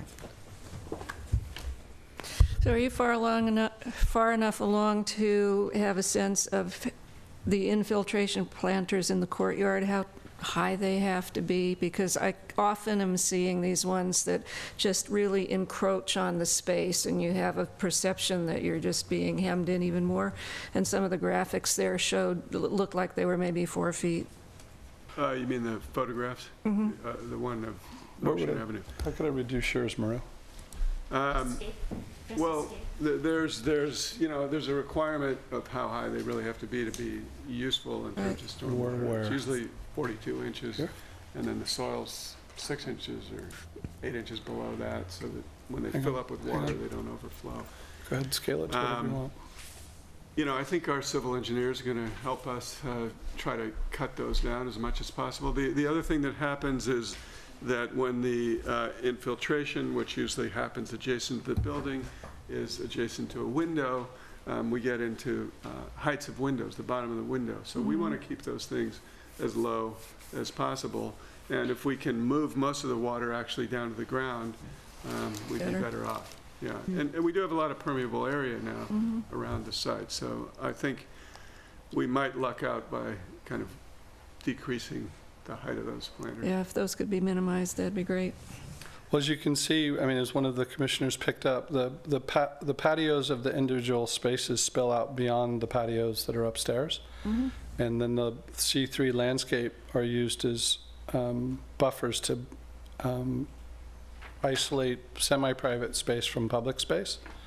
So we're not trying, we're trying to maximize both the green belt buffer and the usable space for the two groups. And only the darker blue of the types of planters are meant for infiltration. The other are regular planters so that we can have a mix of planters. Can you speak into the microphone, please? Oh, yeah. The darker blue planters indicate the stormwater management planters, whereas the green ones are regular plants, so we'll have a wider palette of plant choices for those and height for those walls. So it wouldn't be as relentless as having 42-inch planters for the entirety of the courtyard. Good.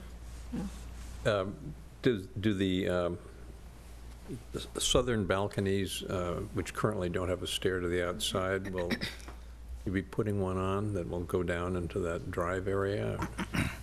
There's no requirement to do that. There isn't? No. Because you do have one on the north. We do have one on the north end because we have the corridor that's here and the one that's here that allows this space to exit there and there. That corridor doesn't exist here, so we have a stair that comes around and deposits itself in the plaza there. So this one does it, and the reason we chose to do it here is because it creates an architectural element on that corner at the gateway moment.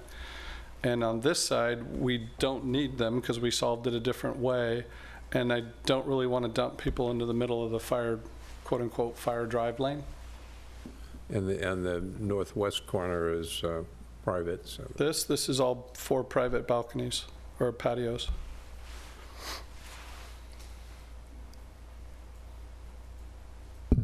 So I take it we're doing questions now and then comments later? Yeah. Okay, so I have several questions.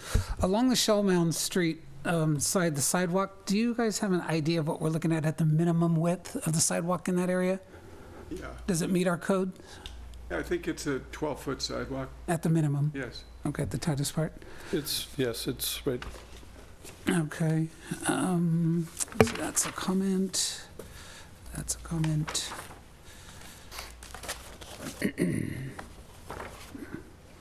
So I guess Brad pretty much got the description. I just didn't see on the plans how the fence ran along the north end. So the stairwell that's an architectural feature that comes down out of that corner is behind. The fence is here.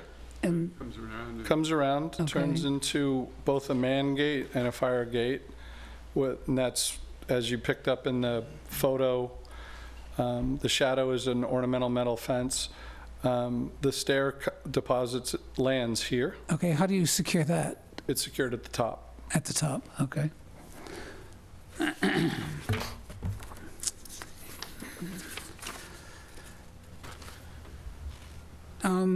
Because I guess because you haven't gotten into the TDM yet, you don't know really how you're going to encourage transit use or anything. That's still got to be fleshed out.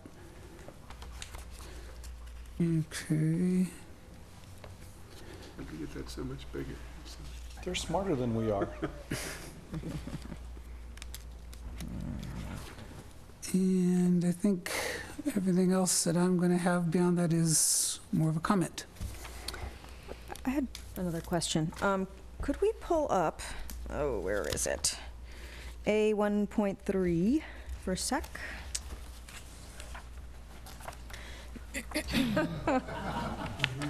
No, we need, you're in your packet, correct? Yeah, is that? No, that's fine. It's the northwest Oh, that elevation? elevation. Okay. Yeah, zero it out again. She just wants the rendering.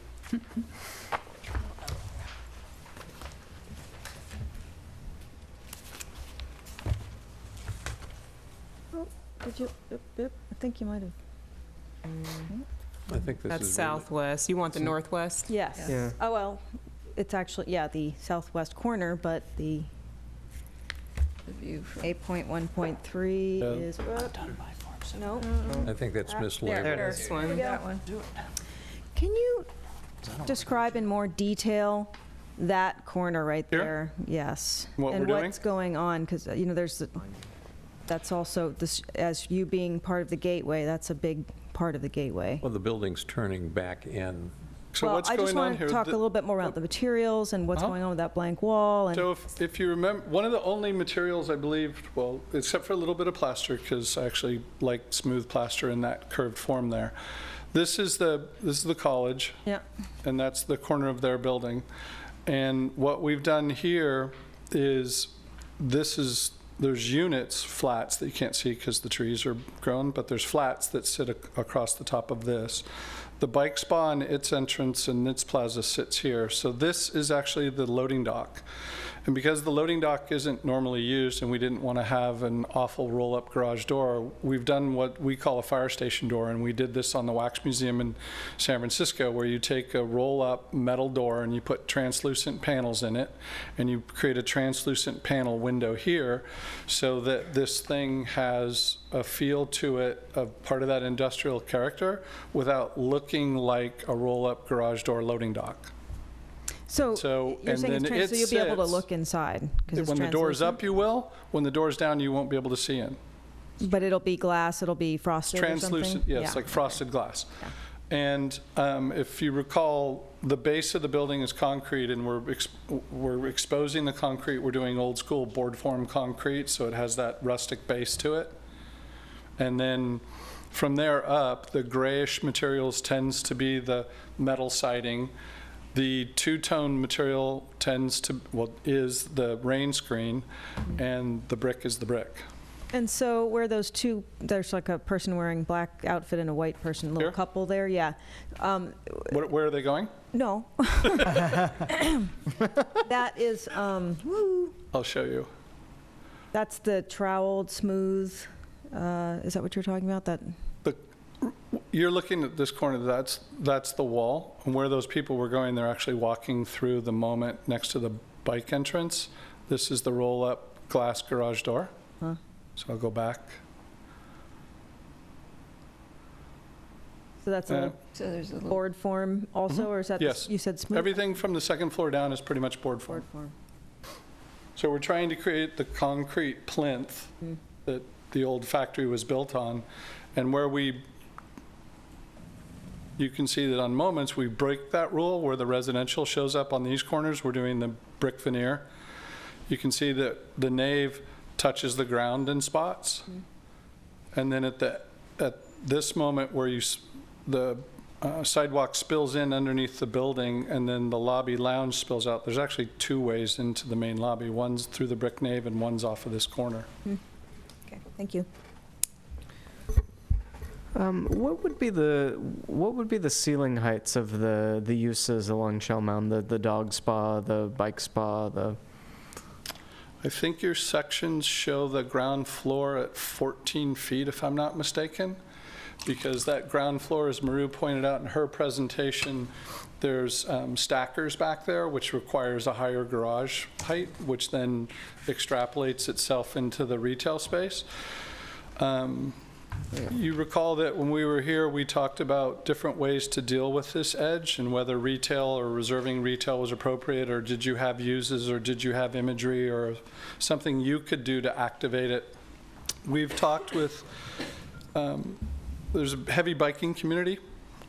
We've created a bike spa and a dog spa and a fitness area and tried to have those spill out. People could rent these spaces and put on clinics, either internally, they could do that. Externally, they would need to arrange it with the ownership, but we've had those conversations. Same thing for the dogs, how to groom your dog, wash down. And then, so we've tried to activate this absent a tenant. And, we've been talking about this project for quite a while, and Jeff's been working in the community trying to find a tenant, and at the moment we don't have one, so we're sort of like, okay, how do we still make this great without a tenant? How do we make it look like it's a bike shop, a dog grooming place, a fitness thing, and bring these down to the street and activate this sidewalk edge? And I'm a little biased, but I think that the client and the landscape architect and our designers did a pretty good job of doing that. It's 14 feet. Yeah. This is double height. So this is a two-story space, so that's almost 22, 23 feet. And then my other question is about the landscaping. Can some of the renderings and photos that you showed of other things, it looked like some of what was shown was treating some of the stormwater runoff in the street. Would that be the case here, or no? Like in this condition here, this actually isn't a stormwater. Well, no, there was one where it looked like they were rain gardens or something like that. Right, adjacent to the curb. Yeah. I don't think we're going to do that here. It's difficult to get the water across the sidewalk and over into that, other than just treating the sidewalk water, from the building. It'll all be treated on site. Yeah, it's all going to be treated on the property. All of this from on the site? This one here. That's the image I'm thinking of. Yeah. That's where it rains a lot. This image is in here more to show the buffer between the Right. cars and the sidewalk, that concept. Another question. Did you talk about or think about or have in the plan, I'm not sure because it's hard to tell, single locked bike storage anywhere? Yes. I know you have a lot Short of answer different. is yes. Your bicycle group was very helpful to us. And I didn't get to solve all of their requests when I saw you the last time. But there were long conversations about the importance of a bicycle entry and a car entry and a variety of bicycle types of storage and opportunities. And so we have racks, we have lockers, we have secured rooms, we have the bike spa. So in this scenario, we see if you're a biker and you live here, and even if you're a biker and you don't live here and you know somebody that does, there's this gathering space outside the bike spa, and you can repair bikes in there. There's racks in there, so you could lock storage, so it looks like a bike shop. And then we have a secured room directly behind it off of this entrance that has racks and lockers. We have both. And then we have a couple of other rooms scattered around off of the linear park, simply because I think having them spread throughout the project rather than all in one location is more useful to the people that live there. And so we have some rooms and lockers here, and some rooms and lockers here, and some racks. And then we have public racks in front of the bike spa and in front of the lobby. I just wanted to add, there's one other thing that I think we didn't talk about was these townhouse communities are really not part of the internal circulation of the building. You can come in and park, but there's exiting out from the garage in various places to get to these. So it'd be like walking from your garage to your front door of your place, or you could come in along. So specifically where those two the little triangle? There's actually a lobby here and a lobby here, for lack of a better way to put it, one here and one here. Okay. So if you parked your car in here and you lived over here, you'd walk around this way. Yeah. If you were a visitor, you'd be buzzed through the gate. And we actually studied internal corridors versus exterior access, and the client and the people that asked determined that to have a true front door rather than two front doors. Because when you do internal access, you both have an external access and an internal access. There's no real front to your townhouse. And our analysis showed that someone that wants to live in a townhouse wants a townhouse and wants a front door and wants to enter from the front. And that parking your car here and just walking around like that is no big price to pay. And it improves the quality of the unit. And if you looked at sort of how Jeffrey and his team studied those, before I go into brain damage from scrolling through these too fast, you can see that, you know, the gate, and that's where you picked up the ornamental picket, and then the pathway, and then the little private screened patio, and then the front door to your unit. And then there's the garden areas out in front that are a combination of false turf and real planting. So it starts to blur the line between where the fire trucks drive, and it's a park, and it's a driveway, and it's a landscape area. I thought it was, and that's fake grass. And so the quality of it, fire lane also. and this is and so the quality of what you can get at the ground plane is quite remarkable. That's the same material. That's the same material.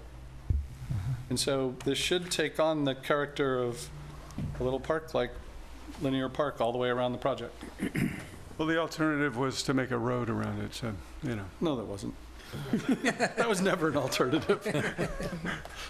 You, in this elevation, A 1.3, you do show floor-to-ceiling windows. Now, is Yes. that something you hope to be able to do, or No, the framing that you see there, like on these, that's the framing that you will see there. What's operable, what's clear glass, and what's translucent becomes a function of the construction document requirements of that opening. So if I have a super high STC rating on one thing, I may end up with a translucent style panel, not a clear glass one, because I need to meet the STC rating. On ones where I don't have that, then it'll be clear floor-to-ceiling glass. And so each one of these windows takes on a slightly different character. The building will fundamentally look like that. It appears to be a 5-story wood frame. I don't know of another one in Emeryville.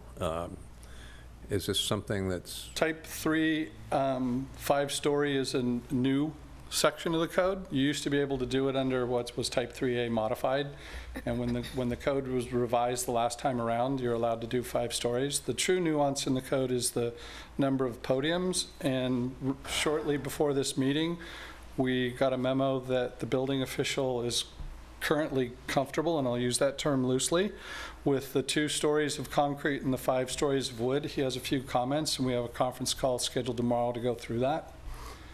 So that was a miraculously wonderful piece of news to get right before the meeting. Is that a fair assessment of his memo? Well, my understanding is he's more than comfortable with it. He's basically approved it. Okay, well, I was a little dodgy on the courtyard, so I was being careful. It's called an AMMR, alternate materials and methods request, and that's what gets approved. However, there's a little wrinkle, which is that the Alameda County Fire Department, which serves Emeryville, also has to approve it. That approval is forthcoming, we hope. So On the off chance it all goes off the rails, the backup plan is that you build what's called the Type 1B structure, and you build it out of metal studs rather than wood frame, and that's a by right structure that you're allowed to do. The only problem is it increases construction costs, which then translates to increased rents, which then causes problems. And so hopefully the AMMR and the 3/2 will be okay. It has been in other jurisdictions, but that doesn't mean anything. I have, oh, you actually haven't gone yet, have you? No, I did, but I don't have any more questions. Okay, I have some other questions, actually. I have 4. I'll try to keep them brief. So really quickly, these are rental only. Are there any ownership units proposed? It's proposed as a for-rent project. Okay. It is being mapped, correct, Jeff? Yeah. And then in terms of the changes to the project, to the unit mix, so from the prior design to the current design, did you take away certain units? Did you add more 2-bedroom units, for instance? Did you decrease the number of 3-bedroom units? Can you talk about that? Sure. Yeah, I left off my statistics. Shame on me. We actually did I was looking for them on the project summary, but that's... The unit count previously was 266, and it's currently 211. The percentage of 2 bedrooms went up. However, the actual number remained within 1. So it was 99 before, and it's 98 now. The number of 1 bedrooms fell from 138 to 96, so that fell rather dramatically. Studios also fell. They went from 17 to 11, and 3 bedrooms fell from 12 to 6. Okay. Townhouses are a new product type that didn't exist previously, and the average unit size remained about the same, about 1,000 square feet. Okay. And then the community garden, do you know the distance from that to the freeway, roughly? To the freeway off-ramp, I would estimate it at... To the freeway, not the off-ramp, Oh, but to the freeway proper? Yeah. It's got to be 85 feet. It's got, no, to the freeway proper, it's got to be 600-700 feet. Okay. And there's also a hill in between there too from the... Okay. Yeah, if you look at photographs of the site, you can see it kind of sits down in the area, so it's not like you're right on the freeway. Okay, and then the last question I had, aside from the letter that's attached from Norai Mjost, what other methods or processes did you use to determine that you couldn't find a tenant for that space or have retail be a possible use? Do you want to address that, Jeff? Yeah, I can. Because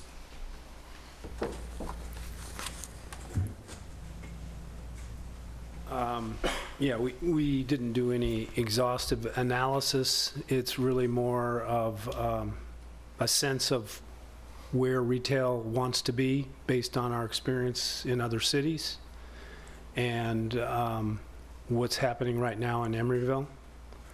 And there are really we have an in-house retail group that handles our leasing throughout the country. And as we talk to them, as well as brokers who are active in the market, we really couldn't come up with a use type that would be interested in this location. I mean, we can be interested, but the actual operator has to be interested. Their preference is in other areas. And public market certainly is one of the obvious ones where that project's gaining some momentum, and that's where the action's going to be.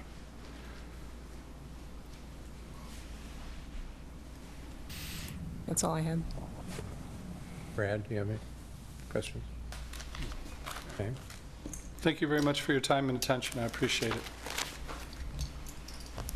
We'll now open the meeting to the public. Is there any members of the public who'd like to speak on this issue? Okay, the timer first. Please sign in afterwards. You're limited to 3 minutes. All right. Hi, I'm Bobby Lee. I'm a resident over at Bay Street. I wanted to come before you and talk a little bit about some traffic concerns I have with this. I know I just realized sitting here today that the traffic study is not done yet for this property. But as you probably know, Shell Mound is a very busy street, and especially that particular area. There's the intersection of 66th, 67th, and then the on-ramps and the off-ramps.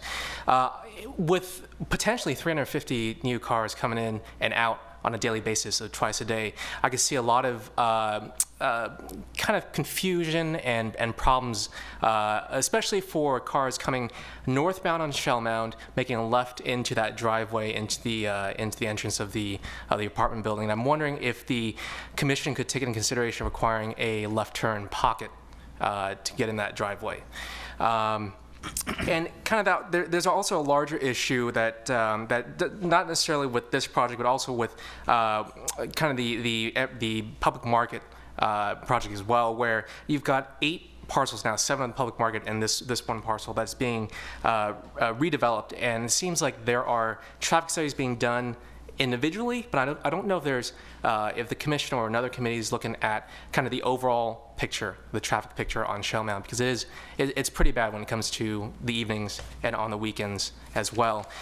So I did want to ask you guys about that, and also to request that some sort of pocket or something be done for that left turn into the driveway.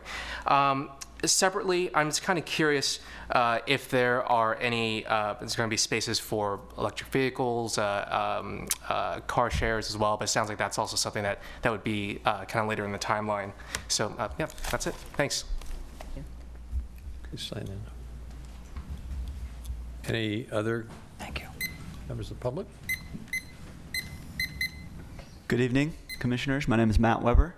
And this is the first time I've seen the project, but taking a look at where it's come from in regards to the design that I saw presented tonight with the donut shape, and the design that they're presenting now with the interior courtyards, and being a nearby resident, it seems like that's a vast improvement. Seems also like the type of materials that they're proposing seem to be of high quality, and an improvement over some of the older building stock, especially in the nearby area. So I think it's a great improvement for the area.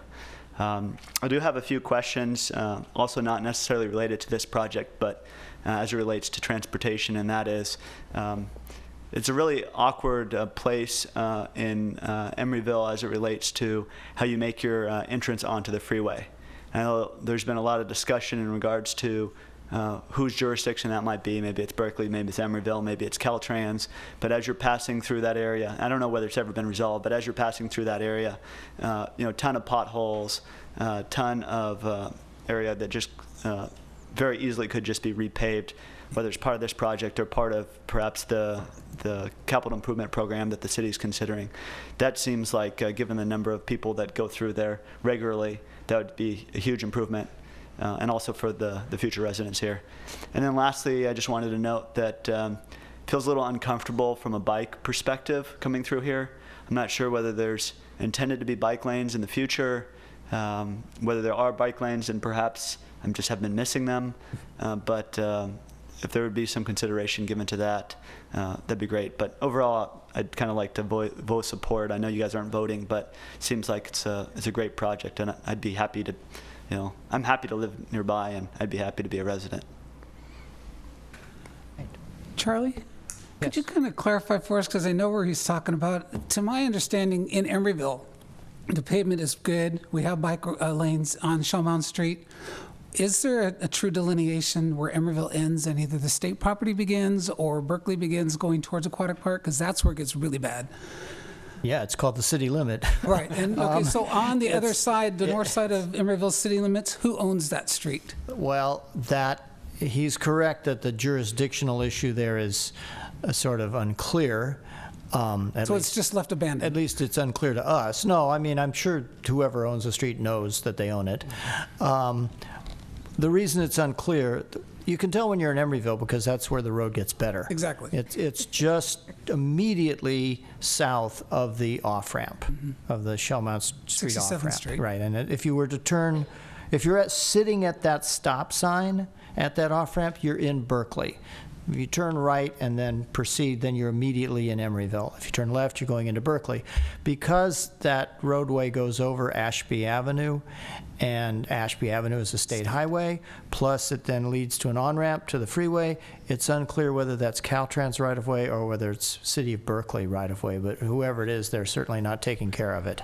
I was just through there today. It's awful. I know. And having just gotten over a bike accident, it's very scary. Well, every time I have an opportunity to meet with Berkeley people, I put in a plug for repaving that street, and they say, oh, yeah, that's important. Yeah, okay. As long as we're on it, we're trying. Yeah, and I've heard the same from Berkeley, that they It's not feel that theirs. it's not their Of course not. responsibility. So I don't know if there's a 3-person meeting with Caltrans Yeah. in a year or 5 years or whatever. The only traffic on that street is going onto the freeway.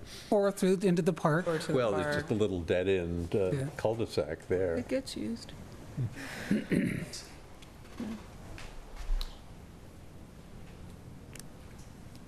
No more public comment? We'll close the public meeting and start our discussion. Brad, why don't you start this time? Yeah, I think the project's a big improvement over what we saw last time. I'm liking the materials, the general layout. I like the townhouses at grade with true opening or true, entries from the exterior. Let's see here. Yeah, regarding the findings that the commercial unit isn't really feasible at that location, I mean, I think it'd probably be good to get more information regarding that, but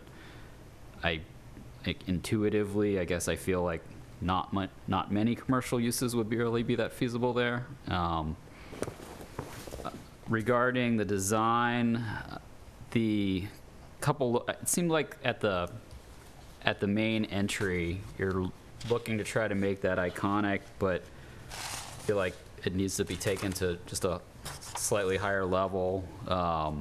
That steel frame that you run up over the roof, over the parapet level at a couple locations seems slightly artificial.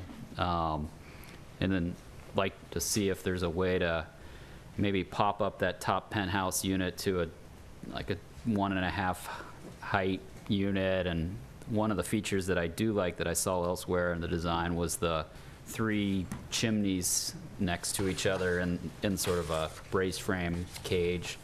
Something like that might be a little bit more kind of really create that iconic entry feel that seems like you're going for. Let's see. And then at a couple places you have these plaster panels tacked on to the balcony rails. Some of them are orange, some of them are white, and I would just as soon lose those. I don't really think you gain anything with them. Yeah, they're green there or something, but here they're orange. So, but yeah, let's see. As far as the fencing goes, I think that it'd be nice to find something other than chain link when you get past the ornamental metal, because the fact of the matter is, trying to grow vines on it, some might be successful, some might not, and I think we're all trying to avoid chain link in general. It looks like from your elevations and your renderings that you're recessing the windows into the framing, so you've got a couple-inch reveal of the building material, the exterior cladding turning in, and just like to make sure that happens and that the windows aren't feeling too superficial.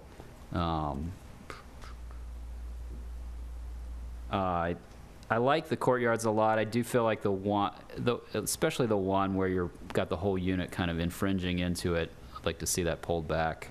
I really like the stair from the courtyard on the north side coming down to grade, and I think it would be great to see the same kind of thing happening on the south side, and it could just be a matter of connecting the 2 courtyards with a balcony between them along the south side and one shared stair. But I think that there's just something nice about knowing that those courtyards can actually connect down to the sort of park that you're creating out of the EVA. Let's see. Yeah, as far as the landscaping and the courtyards go, I like the landscaping a lot. I would like to see some kind of, right now it looks like if you're in your unit and you go out to your patio and you wanted to get from your patio to the courtyard itself, you would have to go back into your unit, go into the hallway, walk around the hallway, and come out into the courtyard. And so I think creating some little sliver, little cut through those planters to be able to access directly from your patio to the courtyard without compromising too much feeling of the privacy at the same time would be nice. Let's see. With regard to the primary plan, I think I'd mentioned this before, but with that, you kind of have one main spine running east-west as far as your double-loaded corridors, and then you've got another one running north-south with a central circle. A couple things come to mind. I'd love to see, I mean, one thought was I'd really like to see the central circle become more of an atrium with a round balcony around the perimeter of it so that you get a connection between floors, and you could have a skylight up at the top, some way to bring more light into that central area.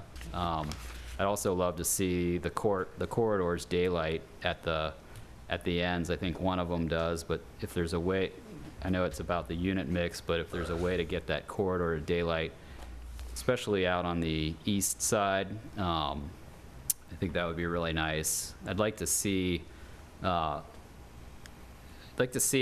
I mean, ideally I'd like to see more connection between the upper floor corridors and the balcony, and the courtyards, whether it's just a window so that when you're walking down so you don't have to go into your unit to necessarily see the courtyard and connect you to the courtyard, but if you're walking down the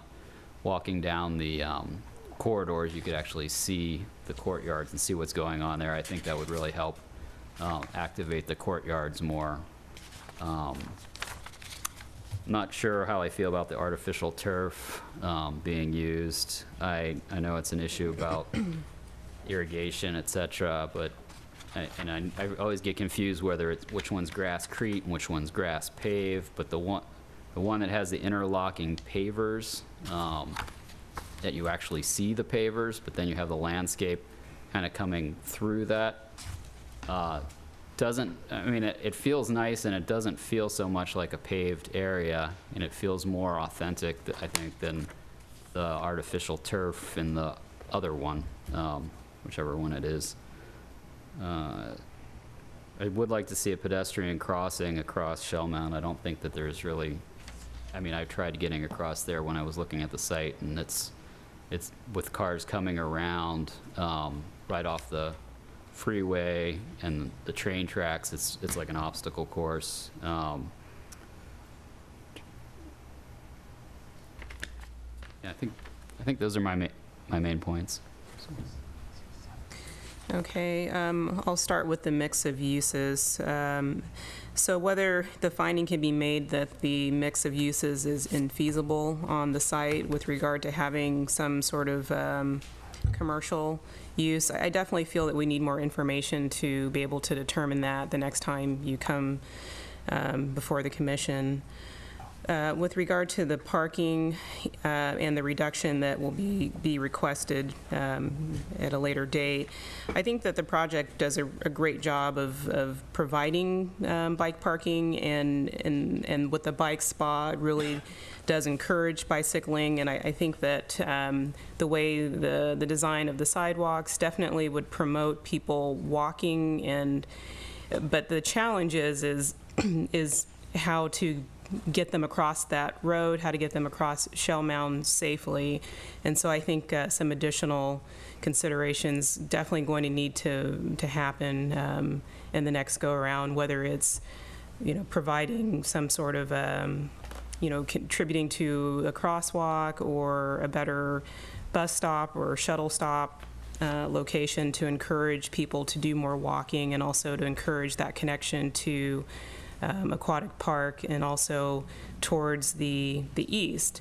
I think that because this is a new residential project at that location, although it's adjacent to an industrial area, you really are starting the trend. You're basically going to be the first to really say, hey, there's residential here now. We are going to start making that connection heading east. And so I think the project needs to make that move and make that statement in terms of helping to make a connection to the industrial side so that people can walk to amenities on the east. With regard to the unit mix, I am kind of concerned with the reduction of the number of 3-bedroom units. That just jumped out at me. I didn't do the math in terms of how, whether that's in proportion to the total reduction, but I was just struck by, we went from 6 3-bedroom units down to 3-bedroom units. And so it's important as far as priorities to have larger units to promote, families or larger groups of people living there. And we had that discussion last time about whether it's appropriate to have families living there or not. But regardless, that's what I think about that issue. Otherwise, I think that the reduction of the studios and having more 2-bedrooms is definitely a positive. I'm really thrilled with the townhouses. I think that's a very good improvement to the project. As far as the open space, obviously the project is now going above and beyond requirements for the open space. You just need to work out the situation with the courtyard. And my comment to that would be to not reduce the number of 2-bedroom units to make that happen. With regard to the design, I think that the design has really come a long way, and I really appreciate the amount of attention that you've given the project in terms of looking at the historical context of Emeryville and the inspirational imagery.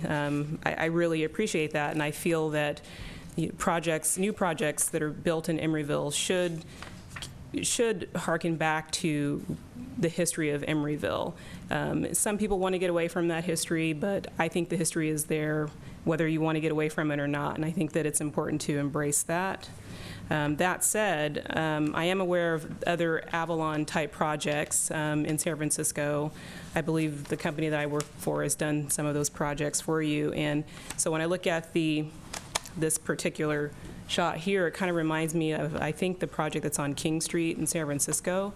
So when I look back to the inspirational imagery and then I look to this, I just want to make sure that it screams Shell Mound Street and not King Street. So just keep that in mind as you're developing the materials further. Otherwise, I really like the fact that you're using brick and steel, but I think these yellow or green pops of color kind of brought me back to what I see more in San Francisco. And we definitely want this project to be an Emeryville project. Let's see, do I have any other comments?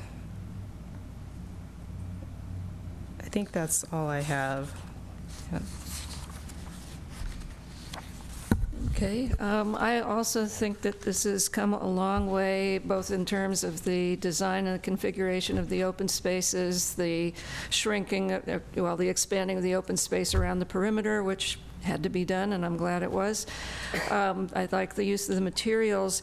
In terms of the mix of uses, I think that your idea of the bike spa and the fitness and the dog spa are really interesting and are things, I think that those are some of the few uses that could relate to the aquatic park and to the bike traffic that goes by there. There are dog walkers all the time, there's bike people all the time, and as we're getting more and more apartments and condominiums in the area, there's going to be more people that would take advantage of bike spas and dog washing stations and that kind of stuff, and those could be uses that actually would activate that area. So I think that that's really interesting ideas, and I would like to see that followed up on so that we would have a mix of uses that was public as well as residential. In terms of the parking, I think we're going to get a lot more information from the traffic study in terms of what is feasible and what is reasonable. and of the types of TDM measures that you might take. I do think that it is also important to, do whatever can be possible to enhance that connection back east, as other commissioners have said, so that people will have a place to walk to other than the marketplace or aquatic park. So connecting, knitting our city back together has always been a challenge between the freeway and the railroad tracks and San Pablo Avenue and all that. So those connections are really important. I like the way that the shell mound frontage is treated. That's the connections at the ground level to the building and the openings to the building.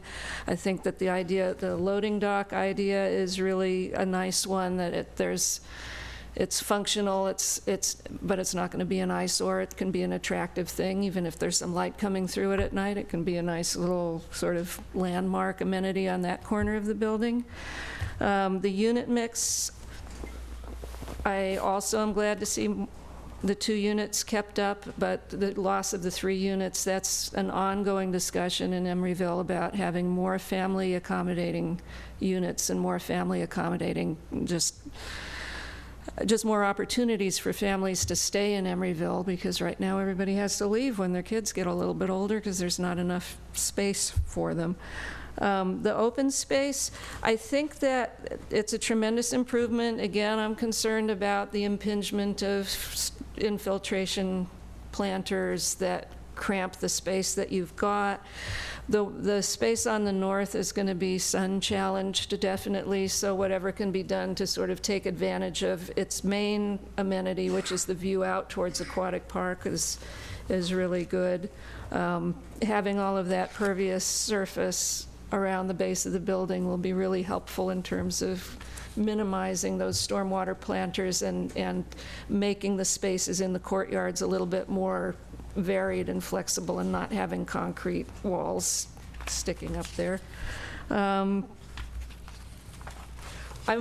am also just a little bit concerned about vegetable gardens that close to the freeway. I mean, I live far from the freeway, and the amount of particulate junk that ends up on my, windowsills and stuff is pretty alarming. So I don't know that food gardening in that corner is the best thing, but some other kind of community gardening use might be a nice thing there. That's what I've got for now. Well, I agree with everyone else that it's a great improvement over what we saw before. And I think the idea of these alternative uses to commercial is a great thing. We have so many vacant ground floor commercial spaces in Emeryville now, because it seems to be a mantra that if we have commercial on the ground floor, we'll bring to life, but if we can't find anybody to rent it, then it's meaningless. Also, I would support the reduced parking. I think people are becoming much more conscious of not driving as much now. This project is within 2 blocks of a shell mound Powell Emery-go-round bus stop, and that runs 7 days a week.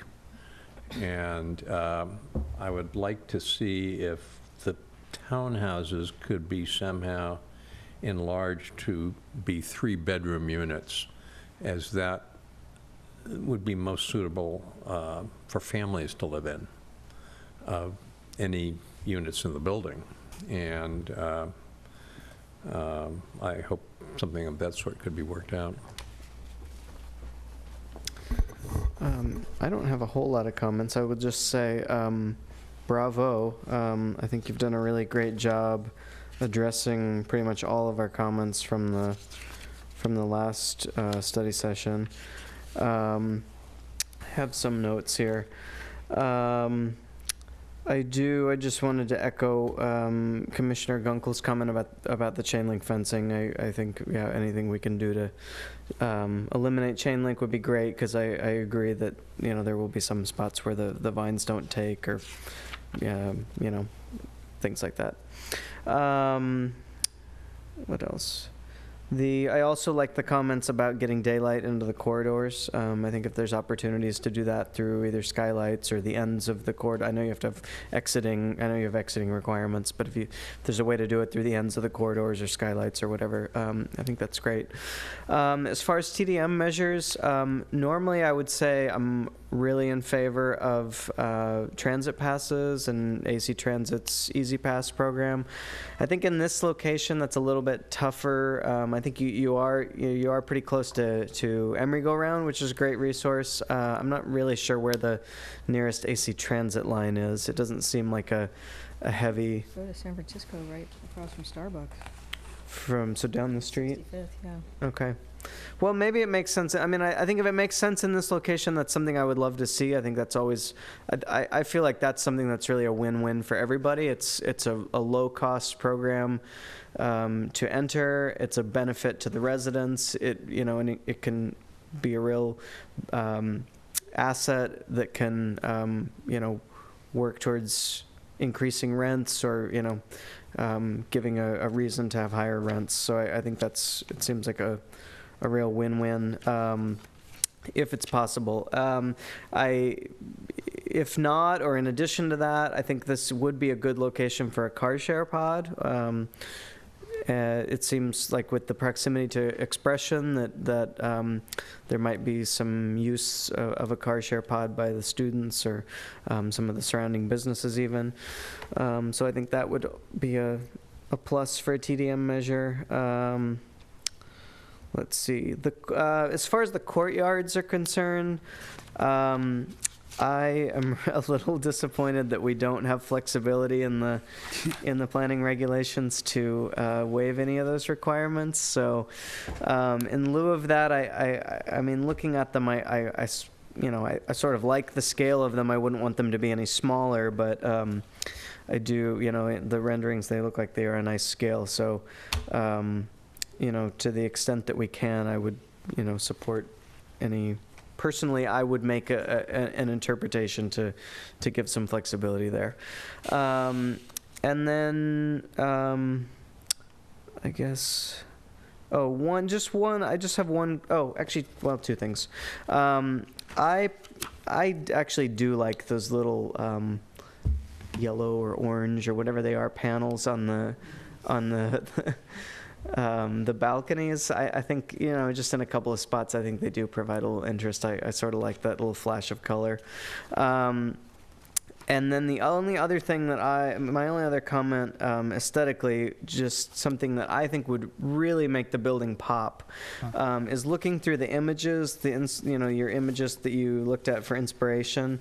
One thing I noticed as far as signage is there's some really great industrial signage in here. The C&H sign, I've always loved that C&H sign.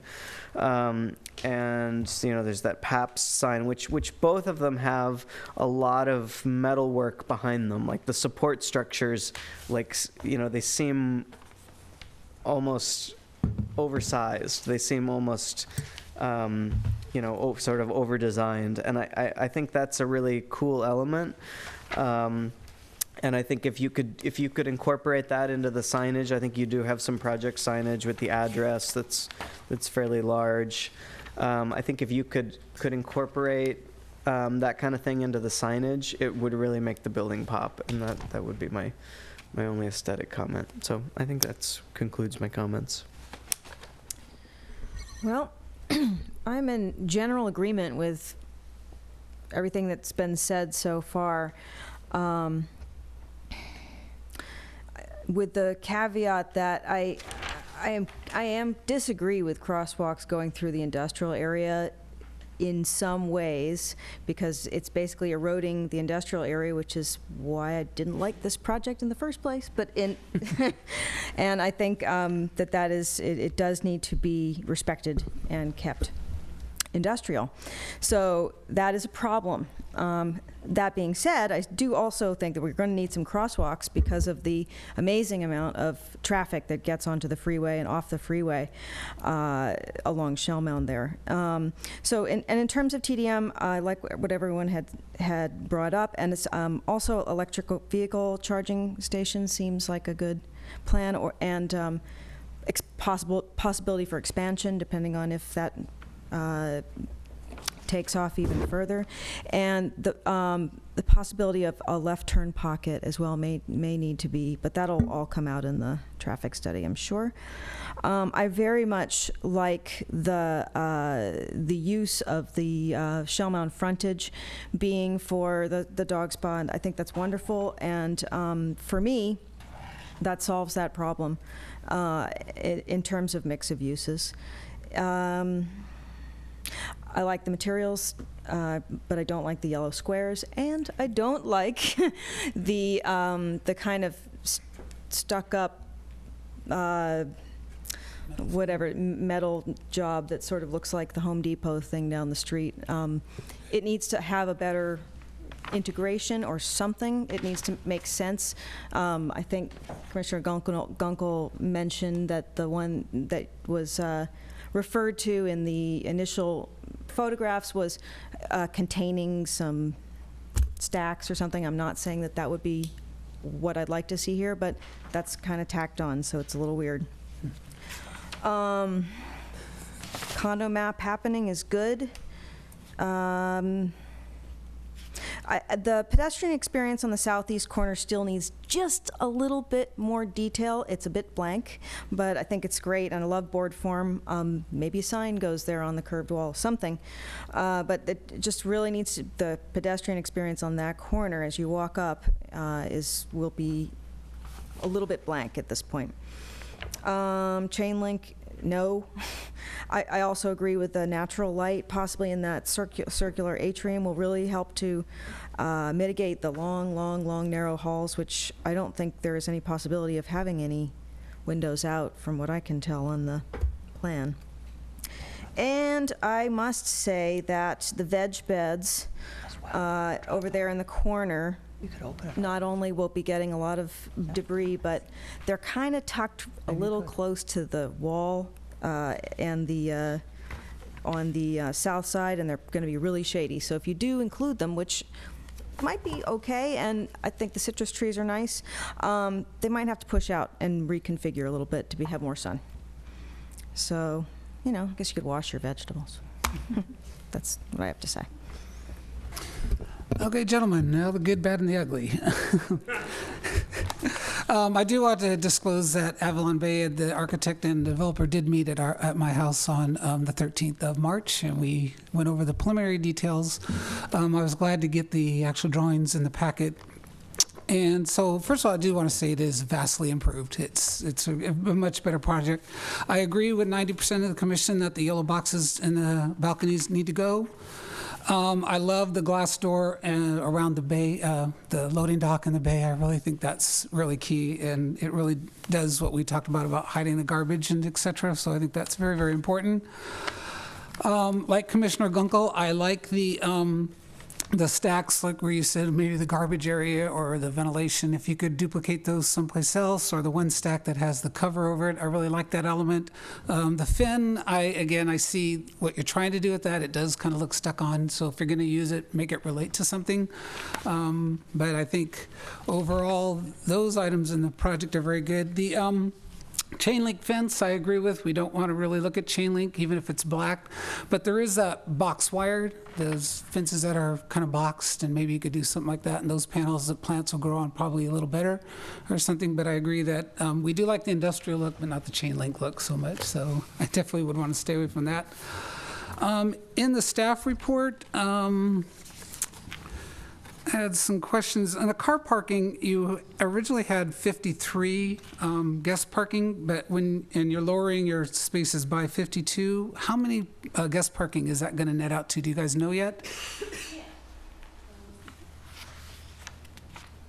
You mean required or provided? Provided. They said there were going to be 53, but now they've lowered it down to 264 spaces, but it doesn't mention how many guest parking? It includes 50. It's going to remain 53? Yes. Oh, okay. I didn't read it that way. So 216 includes 53 guest parking. Okay, that's good.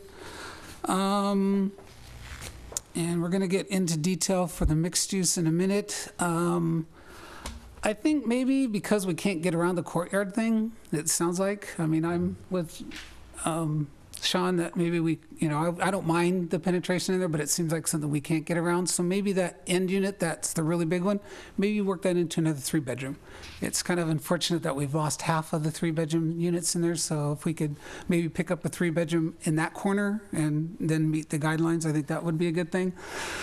TDM, I think we can do that. There is Transbay buses that meet at Shell Mound and 65th Street. There's the 26 that goes around the public market. So I think TDM is a good thing to use in that.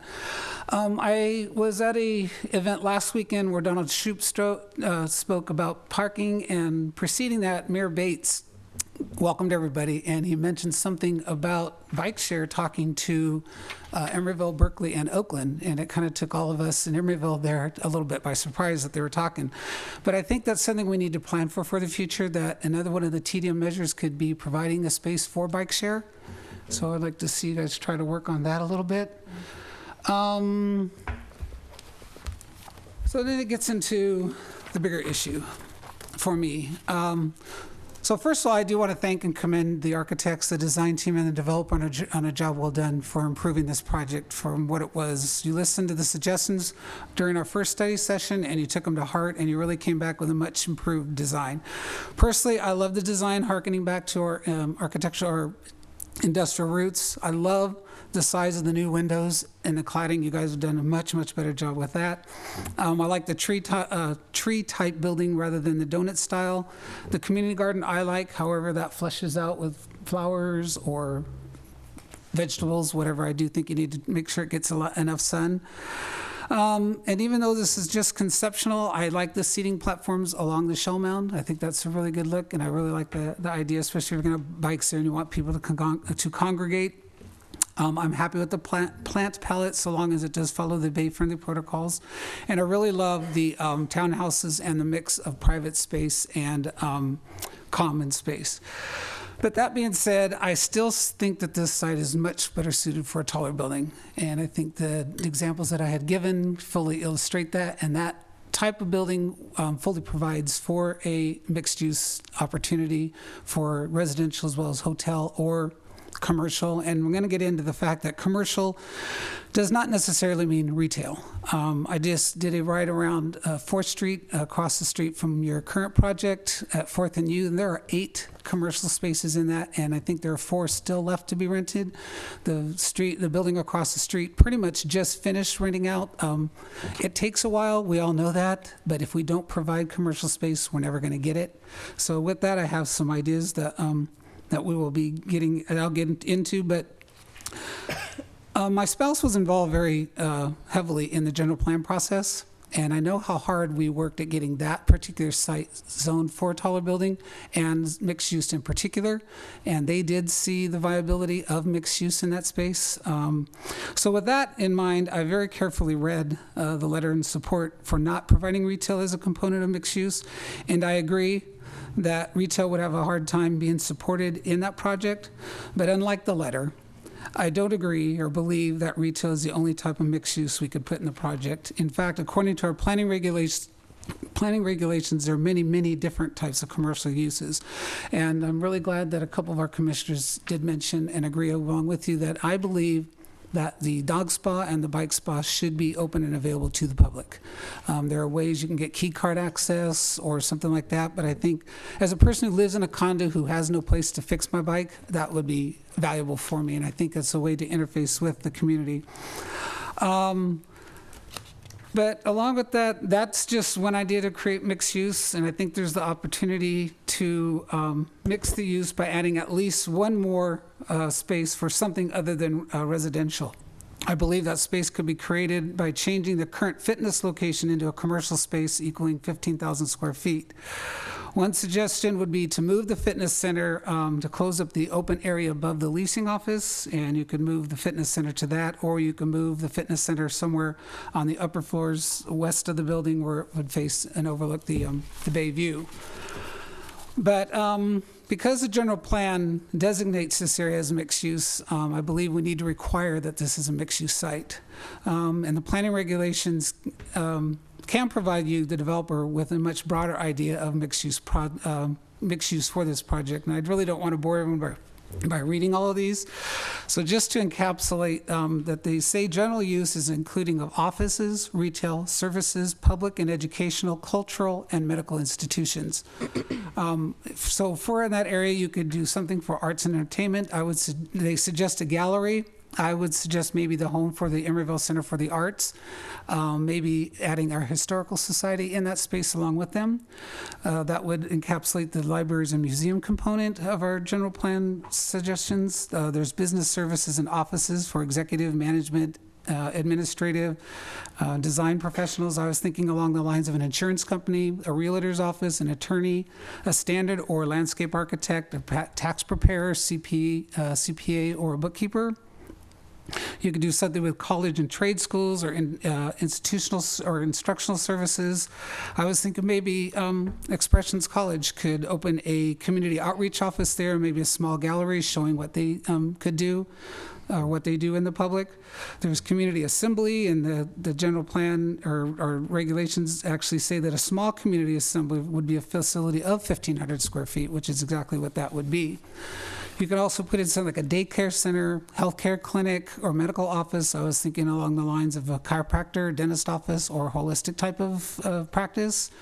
There's personal services, so excluding the ones that we probably wouldn't like a massage studio. You have beauty salons, service laundries, dry cleaners, barbershops. To me, we don't have a barbershop or a beauty shop in this town that I can think of, and especially at that end of town. So, I mean, a standard barbershop would be something you could put in there, a Pilates studio, yoga studio, and then something along the lines of a repair shop, maybe a shoe repair, appliance repair, computer is something I kind of think along the lines. So as you can see, there's a plethora of commercial uses that we could use that are not retail. And I think many of these uses are the type of businesses that people seek out, so you're not dependent on foot traffic, and you don't really need a lot of parking for something like a barber or something like that. So I think it is feasible that we can do some sort of mixed use if we open up the spas to the public and put in one space that we can call a commercial space. I think that would kind of meet the component of making this mixed use, and I think it's a project that, even though it's not a high rise, it's something I could support. I think that's all I have. Wow. Thank you. I guess that's all we have on this subject. And I would suggest we take a 5-minute break. Okay.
Call the meeting to order again. That was what really stuck out with me. Next item on the agenda is housing element of the general plan. Good evening, Commissioners. Yes, this is the housing element update. So this evening, we're going to talk about the update process and demographic trends and housing characteristics and housing market trends and existing resources and next steps.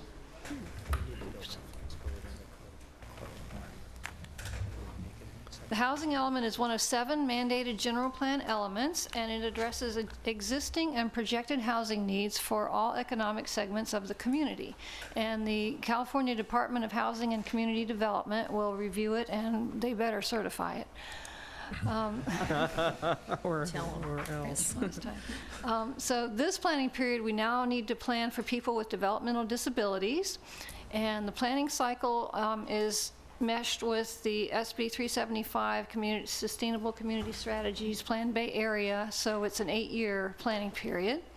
And we get streamlined review because we already did our housing element last time. The housing element is officially part of the general plan, although it is in a separate document. The rest of the general plan was adopted in 2009, and our current housing element was adopted and certified in 2010. And we've done some implementation reports since then, one of which was fairly recently. So the process, we have pretty much updated and reviewed the existing housing element, and then we're getting some feedback, including this evening, and then we'll do a draft housing element, get some more feedback, send it to the state for review, and then come back to you for adoption hearings, and then back to them for certification. So we go to the Housing Committee next week, and then we have a City Council study session in April. And then we produce our draft and have public review of that. And then we go back to the Housing Committee again and back to you for a hearing to approve it to send to the state. And then to the City Council for a hearing. Then we send it to the state for review in July and hear from them by September. And in the fall, we have adoption hearings here and at the council, and then we send it to them early next year for certification. The housing element addresses the regional housing needs, and how that comes about is that the state determines how much each region's number is, and then the Regional Council of Governments, Association of Bay Area Governments in this case, allocates that to the jurisdictions, which is a long and painful process. And then the allocation is distributed among income categories too. So the city of Emeryville has 1,498 units. It was 1,492, but 6 got added in the process. We have a range of affordability levels that we need to plan for and allow for and zone for. And that the affordable housing is like half of the units that are in our arena. So I'd like to introduce Kim Obstfeld. She is our consultant doing the housing element, and she'll talk about the workshop and other aspects. Thank you. Good evening. I'm glad to be here. So like Diana said, we are up and running on the housing element update. We started in January and have been able to really dig in on the needs assessment. We've started our public outreach campaign, looking at constraints and starting to review some policy aspects. So I want to just talk you through our findings from the community workshop and then run you through some of the findings from the data analysis. So we held a community workshop in this room on March 13th. It was attended by approximately 14 members of the community, including some planning commissioners, which we appreciate, some members of the housing committee, as well as representatives from community organizations, service providers, and Emeryville residents. We presented some of the data that I'll kind of present to you next, but we also held discussions, and it was primarily about trying to find out what the existing needs are, aside from what the numbers tell us, but what it feels like and what experiences are and what they're hearing from their neighbors and experiencing themselves. So we kind of divided up that input and wanted to just talk you through it into 2 categories, the first one being housing-related needs, and the next one, vision and ideas. One theme that came about, and we certainly heard that earlier this evening as well, but was the need for housing and amenities that are appropriate for families with children, the need for for homeless services and facilities, housing for persons with disabilities. Senior housing came up a couple of times, specifically affordable housing for low-income seniors, expanded public transportation, more parks and recreation opportunities, and there was a call for neighborhood identities, really thinking about how with all of the new development, our neighborhoods come together and we create a sense of place, as well as quality of life features. Oop, shoot, I just went back. Okay, got it, sorry. Sorry, this thing's a bit jumpy. My gosh.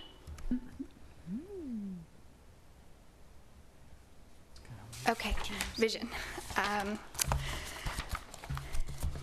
So the vision for housing, and we sort of said, you know, in the next 10 years, what does it look like in Emeryville? What is the housing situation? What have we been able to create? What sort of feel have we put together? And the responses were people-friendly neighborhoods that were walkable and bikeable, homes that were energy efficient and environmentally sensitive, family-friendly, again, that theme I think seems to be recurring, opportunities and services and housing that's appropriate and affordable to lower-income families and seniors, creative vertical and mixed-use housing, more owner-occupied housing, and we'll go into that a little bit more in terms of the data, but someone threw out the number of getting our ownership rate up to 50% as a potential kind of target, again, with neighborhood identities and that sense of place, as well as quality of life features.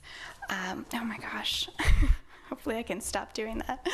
If you use this and you keep it in this corner, it'll work. Okay. Perfect, thank you.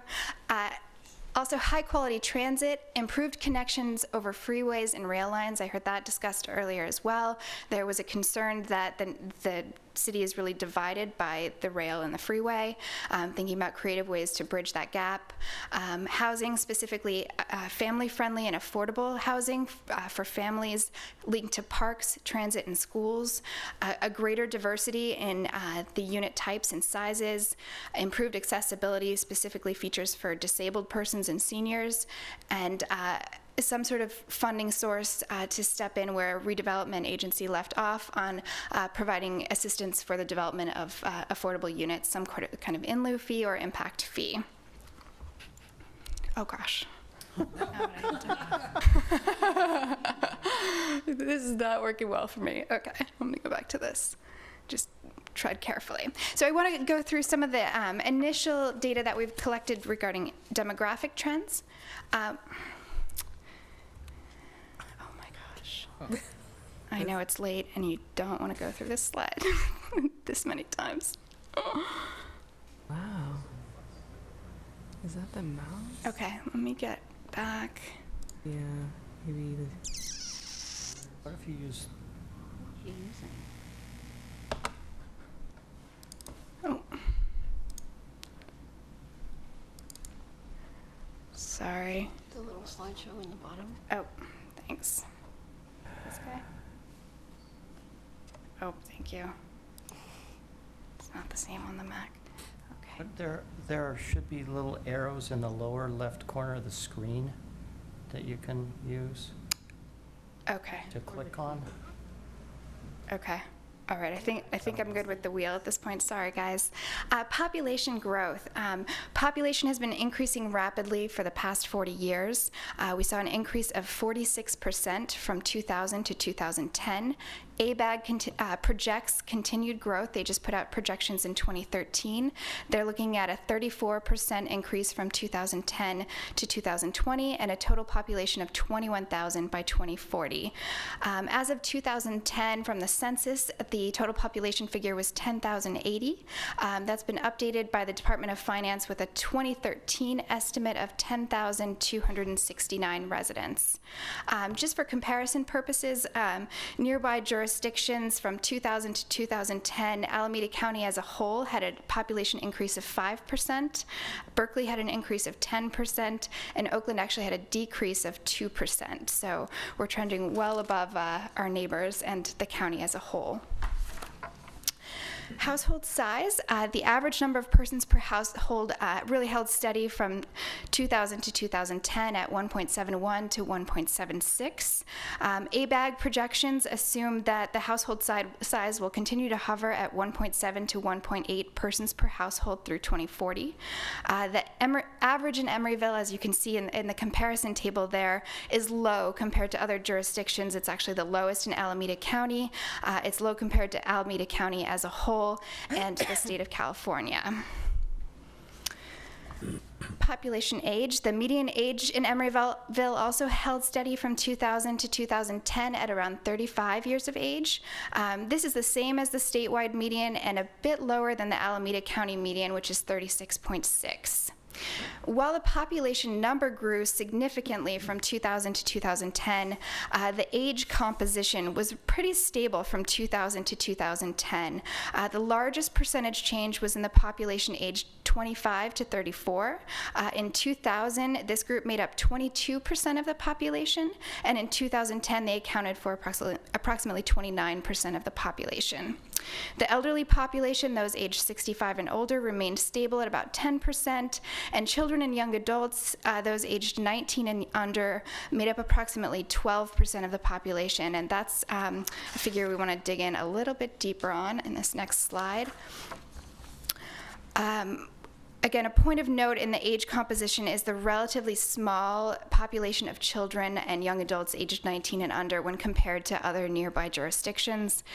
In Berkeley, Albany, and Oakland, and Alameda County as a whole, young people under 19 make up 21 to 26% of the population as of 2010, which is, of course, much higher than the 12% in Emeryville. Race and ethnicity, we'll take a quick look. The population is approximately 40% white, which is down slightly from 42% in 2000. 17% Black or African American, down slightly from 19% in 2000. 27% Asian, up slightly from 25% in 2000. And 9% Hispanic, which has been the same from 2000 and 2010. One note on the Hispanic is they've released a different way of calculating. It used to be counted as an ethnicity where you could be Hispanic but be of any other race. So you may have seen numbers in the past that looked a little bit different from that one. This is Hispanic alone. Housing characteristics. The Emeryville housing stock increased by 56% from 2000 to 2010, from 4,200 units to 6,541 units. The majority of the units added were in multifamily structures of 5 or more units. They made up 1,827 units as the change. That was 78% of the units added were in multifamily of 5 or more. As of 2010, oh gosh, I'm on the wrong slide. Sorry about that. As of 2010, the majority of the Emeryville housing stock is in multifamily units, 87%. And again, just for comparison purposes, in Berkeley, the percentage that's multifamily is 53%, and in Oakland, it's 52%. Okay. Housing types. Slightly over half of all of the units in Emeryville are 1-bedroom, and another 13% are studios. Only about 5% of the existing housing stock has 3 or 4 bedrooms.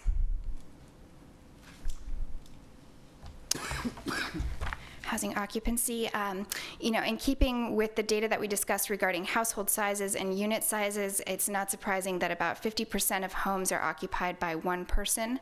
However, while the number of homes occupied by one person is up, the percentage is down. It was 55% in 2000, and again, it's 50% in 2010. The number and percentage of 2- and 3-person households have increased slightly since 2000. Oh my gosh. I'm so sorry. Okay.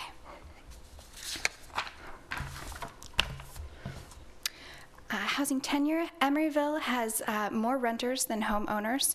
As of 2010, approximately 65% of housing units were renter occupied. The homeownership rate has decreased slightly from 2000 to 2010. This may be due to the addition of rental units to the housing inventory, as well as fallout from the housing crisis and recession. A lot of jurisdictions throughout the Bay Area saw a slight decrease in their homeownership rate over that period. As you can see, there's greater balance between homeowners and renters. If you look at Alameda County as a whole, as of 2010, there was 53% owner occupancy for Alameda County as a whole.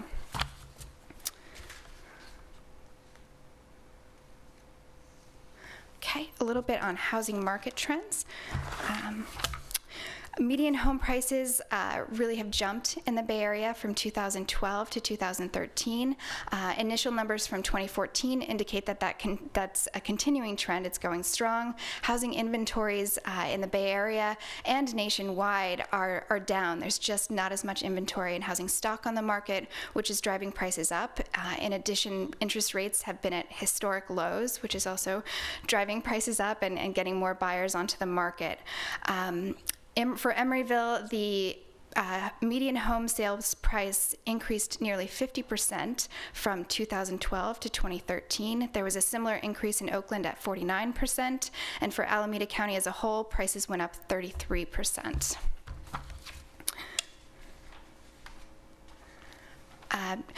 To look at this another way, you can see that the median home price in Emeryville tends to be much more affordable than other jurisdictions, although the trends are kind of the same.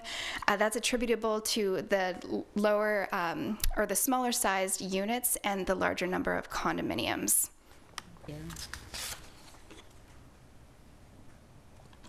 Okay, and the last piece of housing market data we want to take a look at is rent prices. We did an informal survey which included a lot of the major rental developments, including Archstone, Avenue 64, Icon at Doyle, Icon at Park, Courtyards, and a few others. The averages, as you can see, are pretty high. Studios are averaging at $1,804 a month. 3 bedrooms, 2 bath units at the higher end are going for an average of $3,427 a month.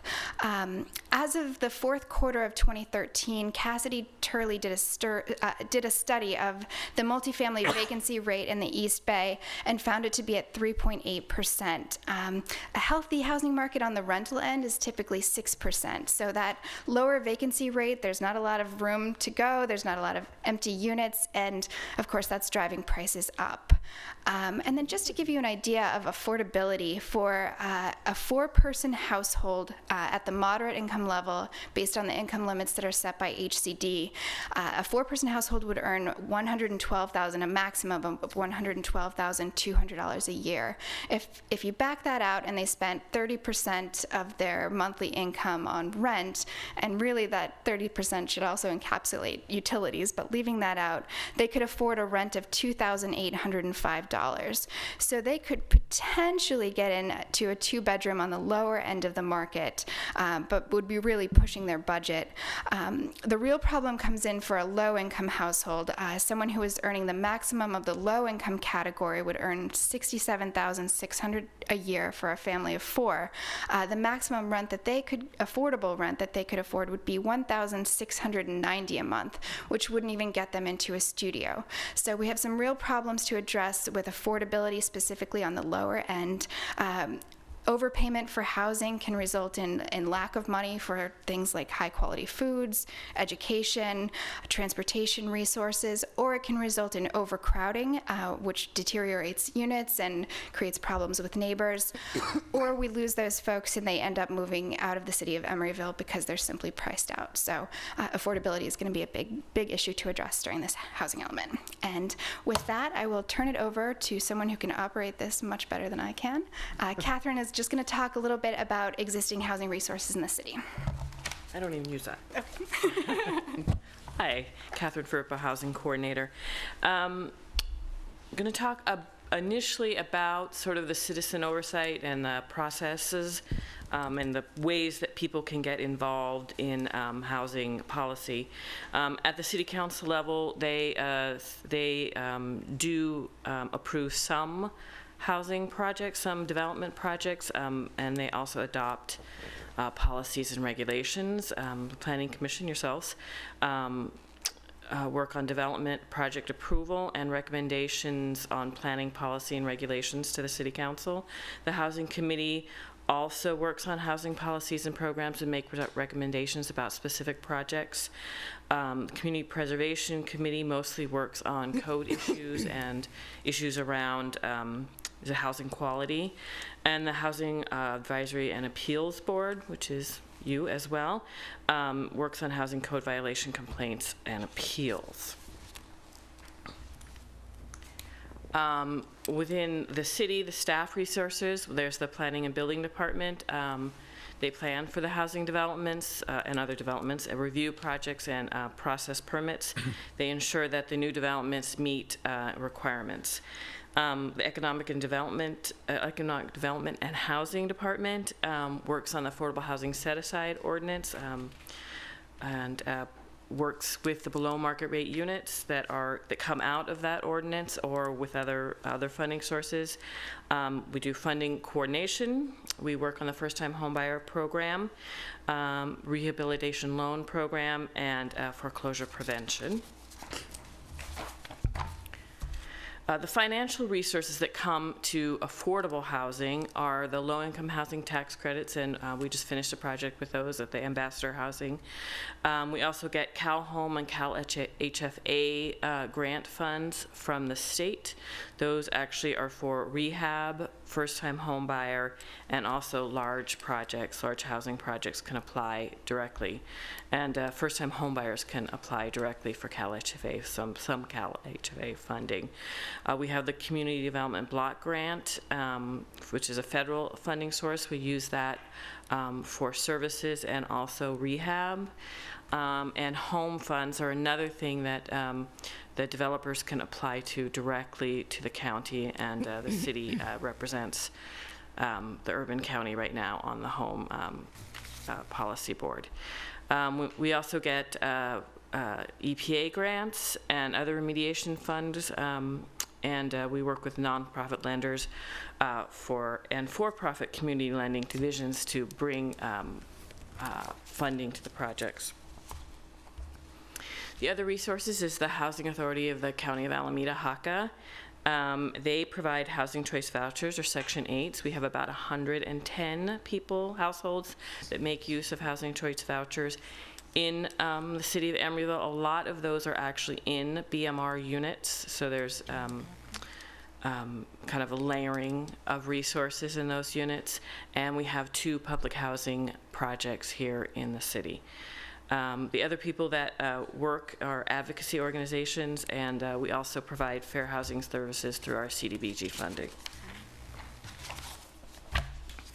The next Housing Committee meeting is Wednesday, April 2nd, and we will be reviewing the housing element and sort of a study session, looking really deeply at each of the policies and procedures, policies and programs, excuse me. And then we'll have a City Council study session on April 22nd, again, really delving into the details of the housing element.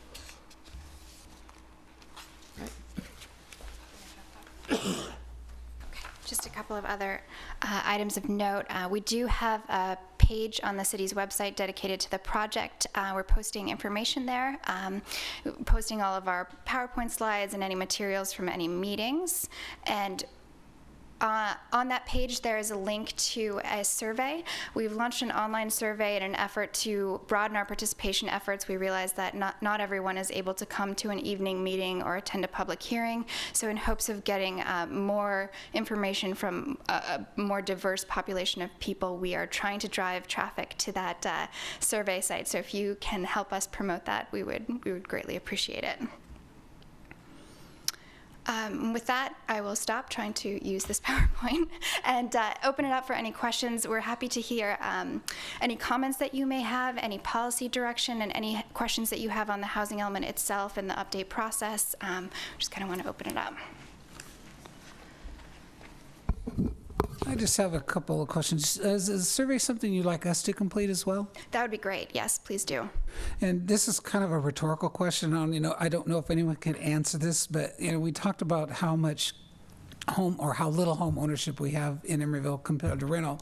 So how does the city promote home ownership when the developers won't build for sale housing? And what can we do as a planning commission to help mitigate that? Does anyone have any suggestions on that? Yeah. There's a couple of things that we're looking at. There is a lot of buildings that were built for home ownership that are rented. So our staff is actually looking at helping the HOAs or even the owners of those units turn them back into ownership housing. And I think you'll hear more about that coming forward. The other thing is, I think you noticed that the developer said that they're going to map the NADI site. I think that a lot of the rental projects that are coming forward, they want to be rental for 10 years, and then they sell to get past the defect litigation point. So I think that even though we're seeing a lot of rental housing, I think in the future we'll see that turning to ownership. The first project I think that will probably do that, it will be Oak Walk. That was also, that was actually built as an ownership project, switched to rental. Well, it didn't have a map recorded on it? I think it did. Yeah, because it was It was an ready ownership to project roll as a initially, yeah. And I think both Icon projects were built as condos as well. Right, so I think that we'll start seeing some change. The builder's defect thing is the renting it out for 10 years is a way of getting beyond that for developers. And so I think we'll see some of these projects turning into home ownership, especially as the prices start to go up. I do want to say something about the pricing in Emeryville, because a lot of our home ownership housing is in condominiums. The sales price doesn't really take into account that part of the housing cost is HOA dues. So when you compare it to other cities that have a lot of single-family homes, it's not exactly accurate. So that, if you were to adjust all those cities for the HOA dues that the multifamily ownership, you'd see us with a little bit more parity, not entirely, but some. So when you go between the rental property and the condo conversion, how does that fit in with the BMR set aside? Because I know that you can't do that for rental, but you can do it for condos. So how do you? So they then become subject to the inclusionary zoning ordinance at Is there any possibility of taking away the requirement of affordable units in condominiums so it matches rental? Do you think that would help? You mean because the rental is 15 and the ownership is 20? Is that what you're saying? The rental doesn't have to provide any affordable units. Condominium does because of the Palmer Act. Well, so if you under applied the Palmer, Act anything to that has condominiums, would that encourage more to be built? Perhaps, but when is the linkage fee coming? Excuse me? When is the linkage fee coming to planning? The impact fees? Yeah. Fees are coming. At your next meeting, I believe you'll be having a study session on impact fees, and affordable housing impact fee will be one of the proposed impact fees. So you'll have a thorough presentation and discussion on that at your next meeting. So you'll see a balance. Balance it. Yeah. So my question is actually exactly the inverse of that question. So if a rental project is condo mapped, doesn't that make the individual airspace unit, doesn't that make the airspace units individually owned even if they're owned by the same entity, which would then they would then be subject to the affordable set-aside program? Watch me turn to the attorney. I would think so. Your question is, if a condo map is recorded on a project that was intended to be rental, does that make it subject to our affordable housing set-aside ordinance? As an ownership project, because each unit Yes. is owned separately? Yes. What? No, it's being rented. He's saying. Yes. If it's a condo project, it's subject to our affordable housing set-aside ordinance. If there's 200 units and they're mapped as 200 separate parcels and they are all owned by one housing developer who rents them all out just as if it was a rental project, that's a condo. It's subject to our affordable housing set-aside ordinance. So the Oak Walk is, in effect, has affordable units in it because it's a condo? Well, Oak Walk was approved a long time ago, before the Palmer decision. And I believe it does have affordable units in it.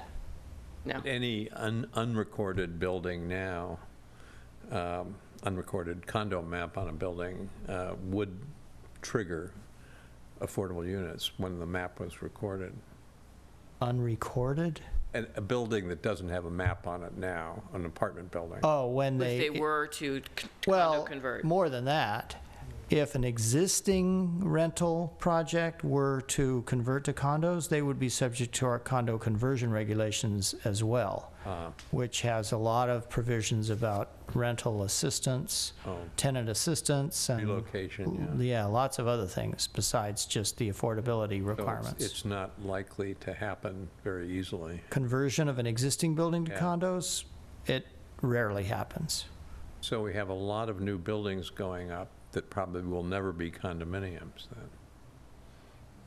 Depends on pricing. Unless they're mapped from the outset. We always advise developers, if they intend to record a condo map, they ought to do it before they get a certificate of But occupancy. how many of these apartment buildings have condo maps on them since the Palmer Act? I There don't, hasn't been any built. Only Oak Walk was our last rental built. right. I don't think 64th and Christie, Paper Mill, Bakery Lofts, none of those have condo maps, as far as I know. So 3900 Adeline, Parkside, and 64th and Christie all were subject to the inclusionary housing. Oh, that's true. Right. Yes, that's They true. They're subject to the rental. They were inclusionary approved housing. before the Palmer decision. Can the planning commission require recordation of a condo map as a condition of approval for a project? You cannot require it, I don't believe. The applicant can voluntarily agree to do it if they want to.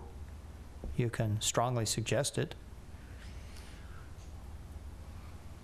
That's my understanding, and the city attorney is... I would have serious concerns about the commission trying to impose that condition upon a project.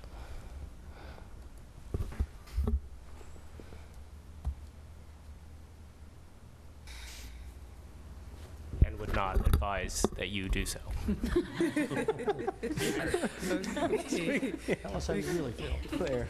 Is that clear enough? Another question, these letters that we received, were they just information, or were there some action we were supposed to take or ask that any of this stuff was included into what we do, or?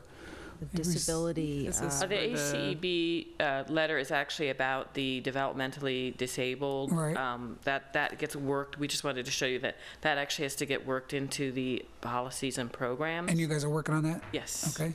And I don't know what the. And so to follow on to that question, so I understand you'll be able to quantify the number of persons that live in Emeryville with disabilities and analyze their housing needs, but what are some strategies that you're thinking about now in terms of providing housing for people with developmental disabilities? Well, we're looking at sites. There's two ways you can do it.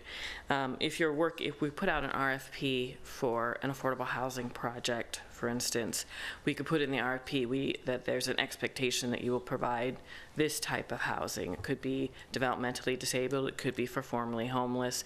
Any of the special needs that are called out in the housing element could go into the RFP. The recent RFP out at 3706 San Pablo is looking at HOPWA units, housing for persons with AIDS and HIV, and any future projects that we bring forward. if you do 100% development, special needs housing, either it's for formerly homeless or some other disability, usually they're smaller projects. And so we'll be looking at sites for those smaller projects. I can add to that too.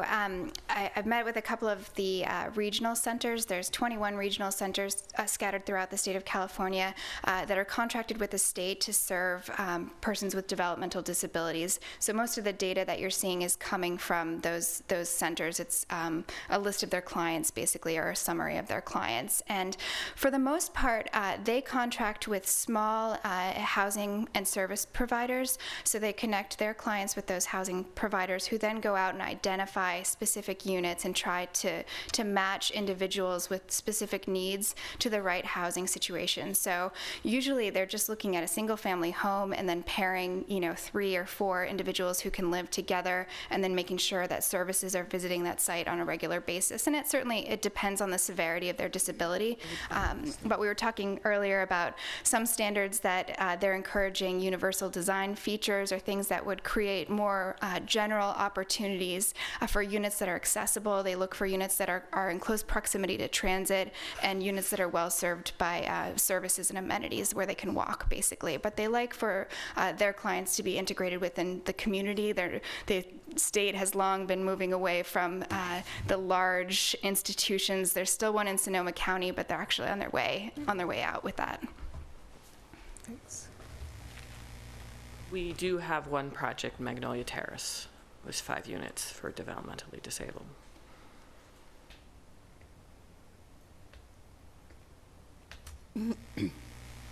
What are the two, you mentioned that there were 2 public housing facilities. What are? Emery Glen and Ocean Avenue Courts?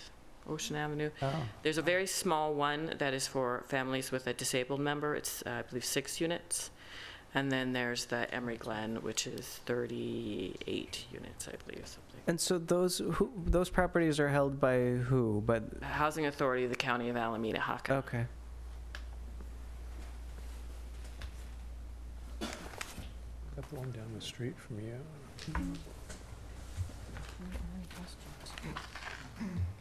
We have any other questions? No questions. We don't take any action, do we, Charlie? No, this is just an opportunity for you to provide input as to what, if you have anything you'd like to see addressed in the housing element. Also an opportunity for the public to comment. I don't know if you want to open it up for public comment. I doubt that you'll get very many. But, yeah, no, there's no specific action. It's just an opportunity for input. Yeah. Open it to public comment. Seeing nobody come forward, we'll close public comment. Thank you very much. I think staff has done a good job. I think we're going the right direction. Okay. Next item on the agenda is capital improvement program.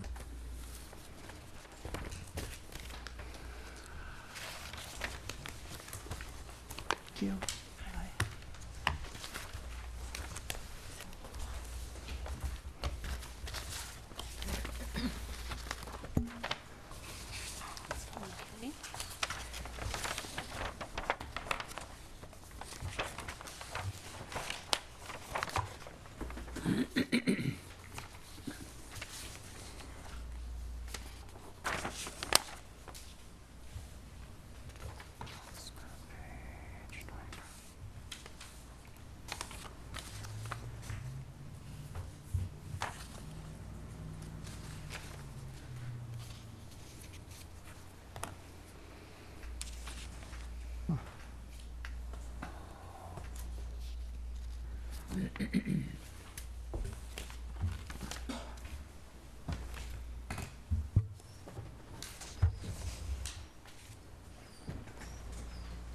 Okay.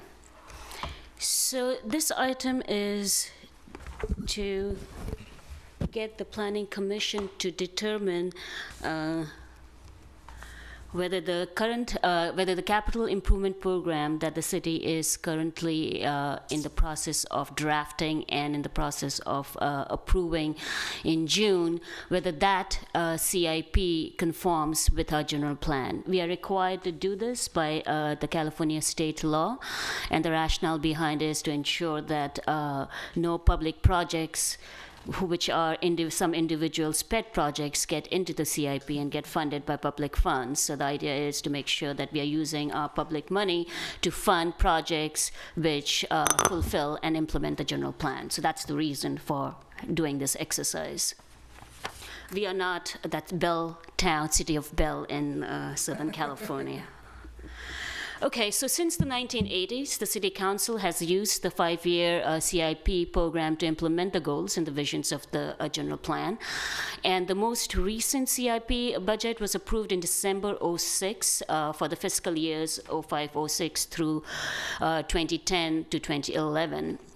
This past CIP included 94 projects, totaling about $380 million, of which 69% was funded through the city's redevelopment agency.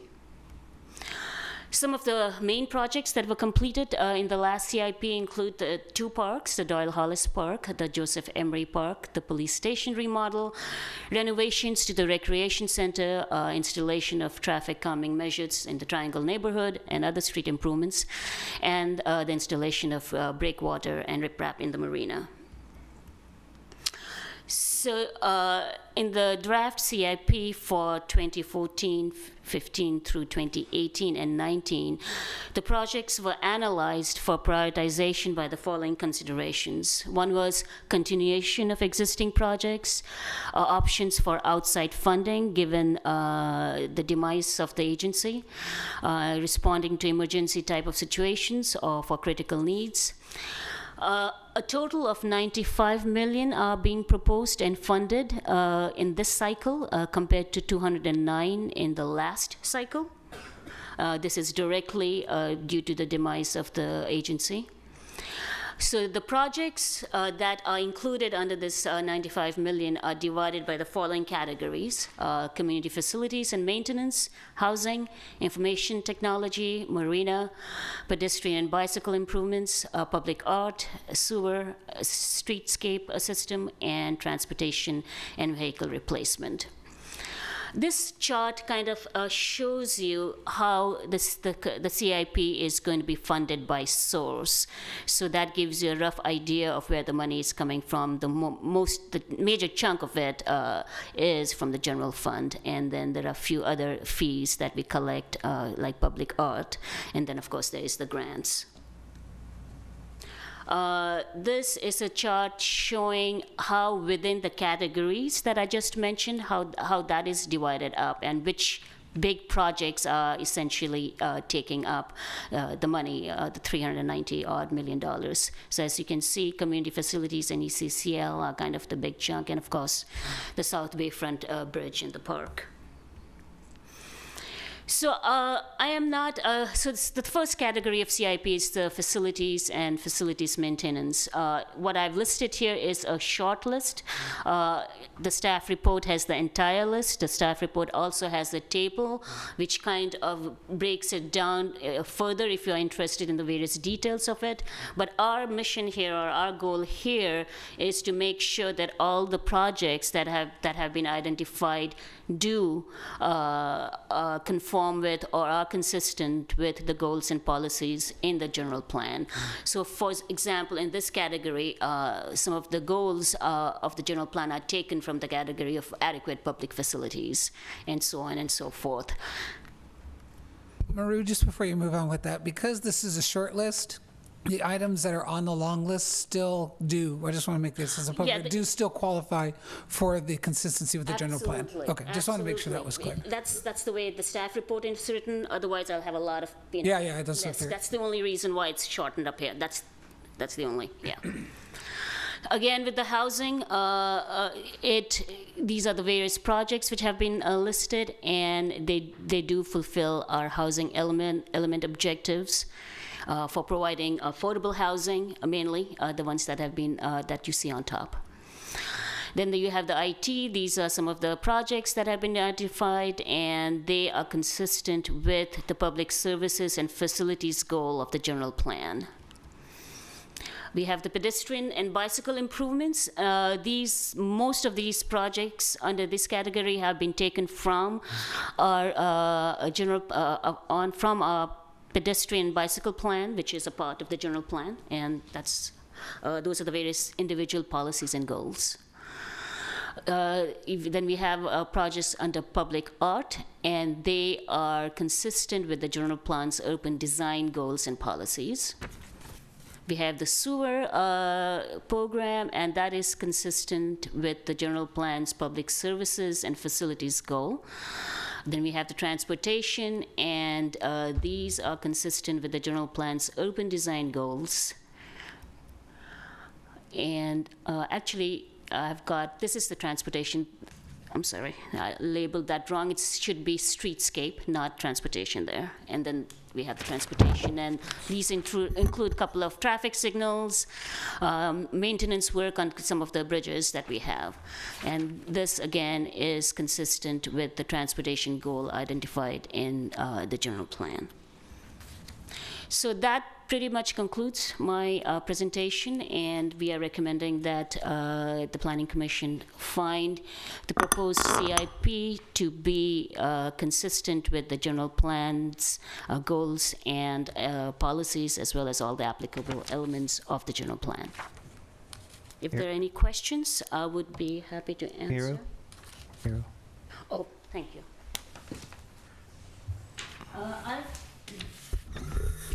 I've placed a sheet on your dais. This adds 3 new projects to the CIP project list, which are not in the staff report. The Public Works Director has included this, so this will be. And therefore, the memo kind of illustrates how these 3 projects conform with the general plan.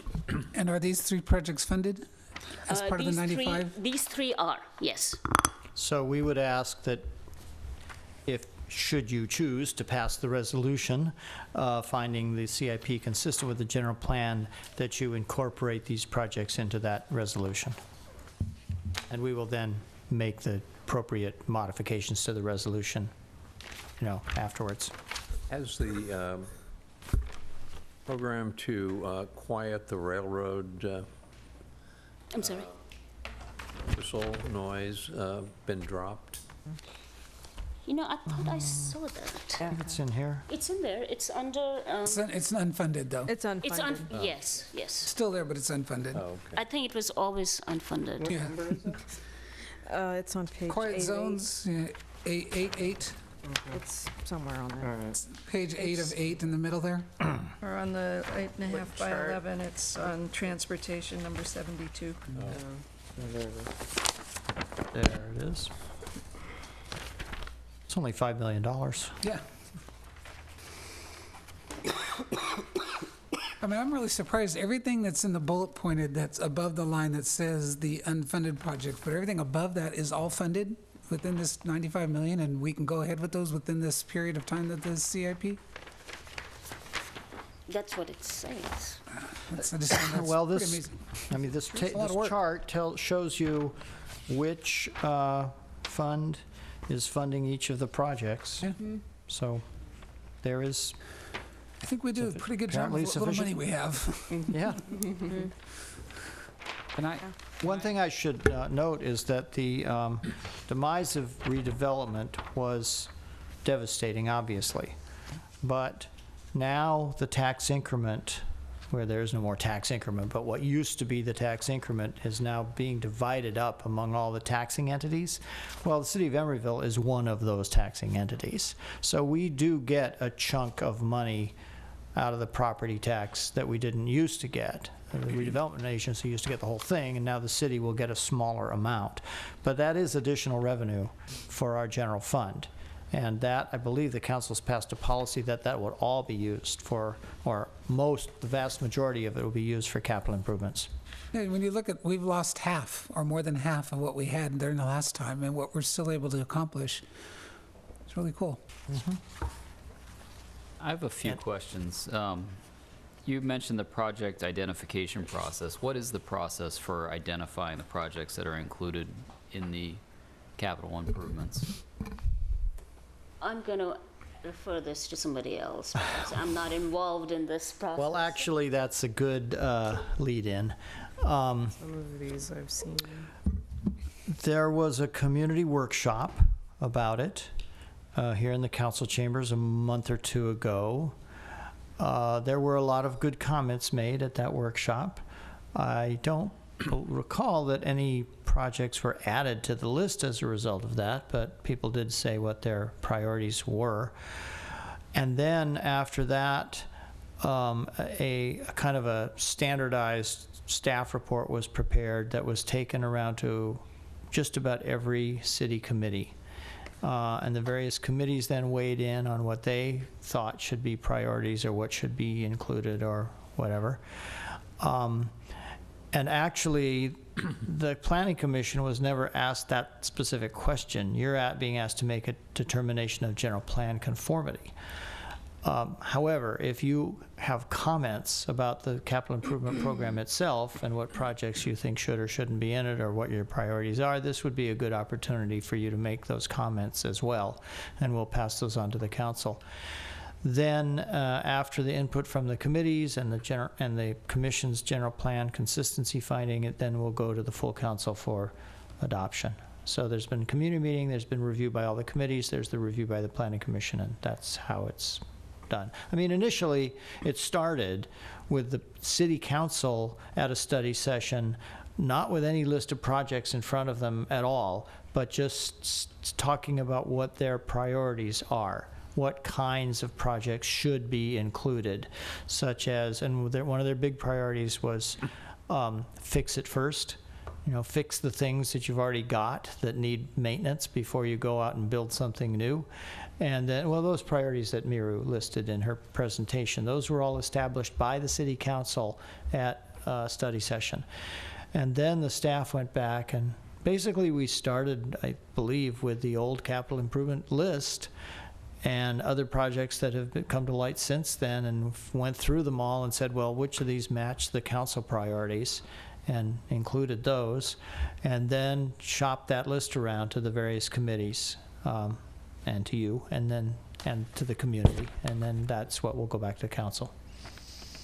Yeah, I mean, maybe I was at a recent APA seminar where they sort of stressed the importance of the role of the Planning Commission in developing the capital improvements projects and agenda. And so I guess when I look through this list, there's some items in here that I don't, I'm not quite sure what they are. Things that jump out at me are the Hollis Street Fire Station, Station 35, the $4 million project. What exactly is that specific project? That is the replacement of the existing fire station at 62nd and Hollis, which used to be Fire Station 2, and now Fire Station 35, under Alameda County. That, some of you may recall, that new fire station was approved by the Planning Commission several years ago. And we thought we might be able to get a FEMA grant at that time, but then that apparently was not available, so we're keeping it in the capital improvement program list. It's probably unfunded, right? Yes. It is unfunded. Yeah. I'm That just was curious. approved back in the redevelopment days, though, wasn't it? I believe it was, but we weren't looking at redevelopment funding for it. No. I think it was improved during the, when the government kicked in money and for shovel-ready projects, and they were trying to get on that. Right. There was a grant that I believe we were hoping would be coming We weren't again. shovel-ready, I don't think. Well, it maybe not, but we were hoping to apply for the grant the following year, and it turned out the grant was only available that 1 year, so we couldn't then apply for it. But it's all designed, and it's, ready to It's go. a nice building. There's partial funding in here for it, it looks like. One question, Charlie or Maru, there was talk about some funding for economic development, and I'm not able to see that. I'm looking through this real quick. But was there money set aside for the economic development? I couldn't find it at the bullet points. Yeah, it's not in the CIP. It's not in the I thought there table. were some funds, because I was asked, as the part of the Economic Development Advisory Committee, we were asked to come to the city council meeting and support that, but I don't see it on the list. Only capital improvements. But it was part of money to promote economic development in the city. That's not a capital improvement, though. Yeah, that's true. So maybe I won't come to the meeting then. I get off the hook. I don't know what that would fall under. Yeah, I couldn't find it either. Okay. Well, I mean, there are some projects that I'd love to see happen, and I don't know, the best way to slip them into the fold, but Projects that are not on this list? yes. And so that's, Okay. I guess, something that comes to mind for me. One thing that when I was selected as a planning commissioner, one of the items that I brought up that are, it's important to me is some kind of street work that helps create a greater sense of identity for the city of Emeryville. And I feel that when you slip from Oakland or Berkeley into Emeryville, it's this, you don't know when you're going from one to the next. And I think in order to benefit us as a community, having a greater sense of identity can be really important. And one of the thoughts was, at least on the main thoroughfares and the main entrances into the city, creating some kind, whether it's through public art or a gateway or specific landscaping, to really create that sense of entry into Emeryville. I was recently in the town of Burlingame, and there's one of those old signs over the main entrance on one of the streets. It says Burlingame on it, and it's quaint, and it really gave it's like, wow, here I am. I'm in, I just got off the freeway, and now I'm in Burlingame. So, and I think of that when I come on Powell and cross San Pablo. I think of that when I'm on 40th as well, crossing San Pablo. I think of it when I'm on, 7th and veering over to Hollis.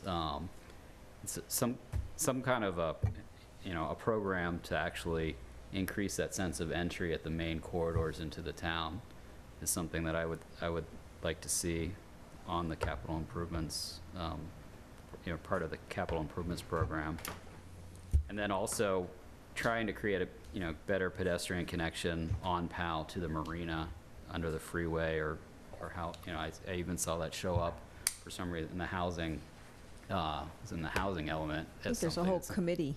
What's that? Is there a whole committee that's working on that in terms of that corridor? Yeah, and I saw some things mentioned like capping the freeway and things that we obviously don't have the money to do, but figuring something out so that, it's obviously there have been improvements made, but to increase those improvements would be nice.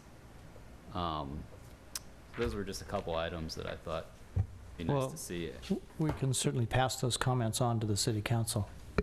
Well, Charlie, would it be appropriate or inappropriate for, other than this meeting or during this meeting, that we get to review the capital improvement program like every other subcommittee does? I mean, other than just approving whether it's would it be proper for us to get a chance to give our official input? Right, that's what I'm saying. You could you can comment at this time, and we'll pass those comments. You had the Economic Development Advisory Committee, the Housing Committee, all had a meeting particularly generated just to give their input. I see. So would it be appropriate or possible for us? Because I would like that. It sounds like Commissioner Gunkel would like that, and I would think others would like the opportunity for us to really dig down into this and say, these are our suggestions of what we'd like to see. And I don't know if that's appropriate and why we don't do it or whatnot. Sure. I mean, the CIP is scheduled to be considered by the city council on, I think it's June 3rd. Yep. So we've I'm thinking it might be too late this particular go-around, but maybe it's something we could add in for the next go-around. I don't know if the commission feels like we could get that certainly would be appropriate. I mean, this seems pretty set at this point in time. I don't know if we want to go and throw a wrench in the works right now. As a general policy. Okay. But as a general policy, that we become, given the opportunity to give our input like everyone else. All right. I I was going to say I could add it to your already lengthy April agenda. I'm sure you'd I'm not suggesting that, so no one kill me on the way out. I can think of several projects that are shown on the general plan land use map that I think should at least be included in here as unfunded projects. I'm thinking like the expansion of the Doyle Hollis Park. I know that's been somewhat contentious. But Well, one thing that should be noted is that this CIP is for the next 5 years. So if it's not feasible to do a project within the next 5 years, then it wasn't included.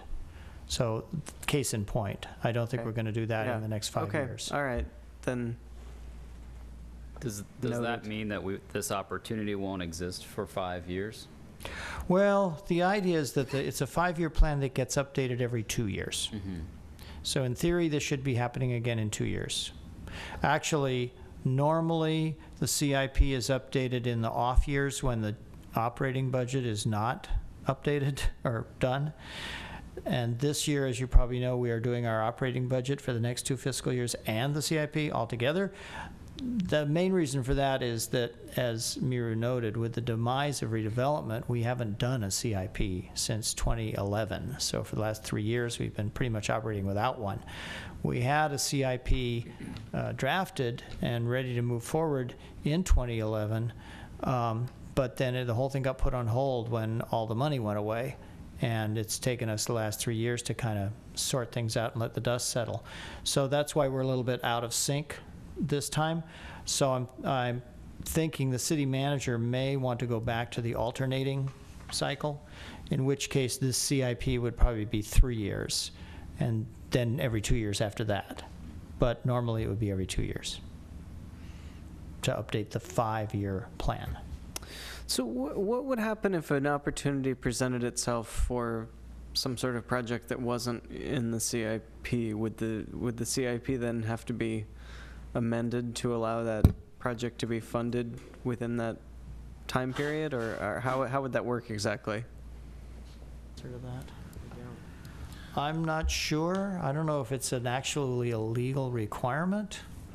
I believe things that are funded by the impact fees have to be in the capital improvement program. Right. And the capital improvement program has to be found to be consistent with the general plan by the planning commission.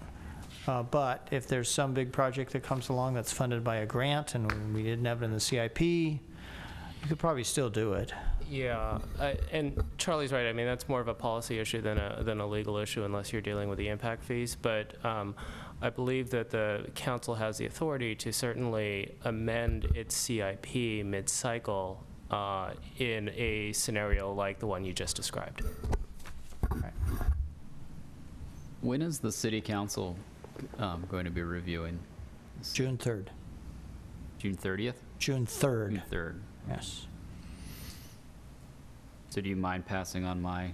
No, we certainly will. And then will there be an opportunity at that occasion also to speak to the city council? I guess, Absolutely. to champion a cause? Sure.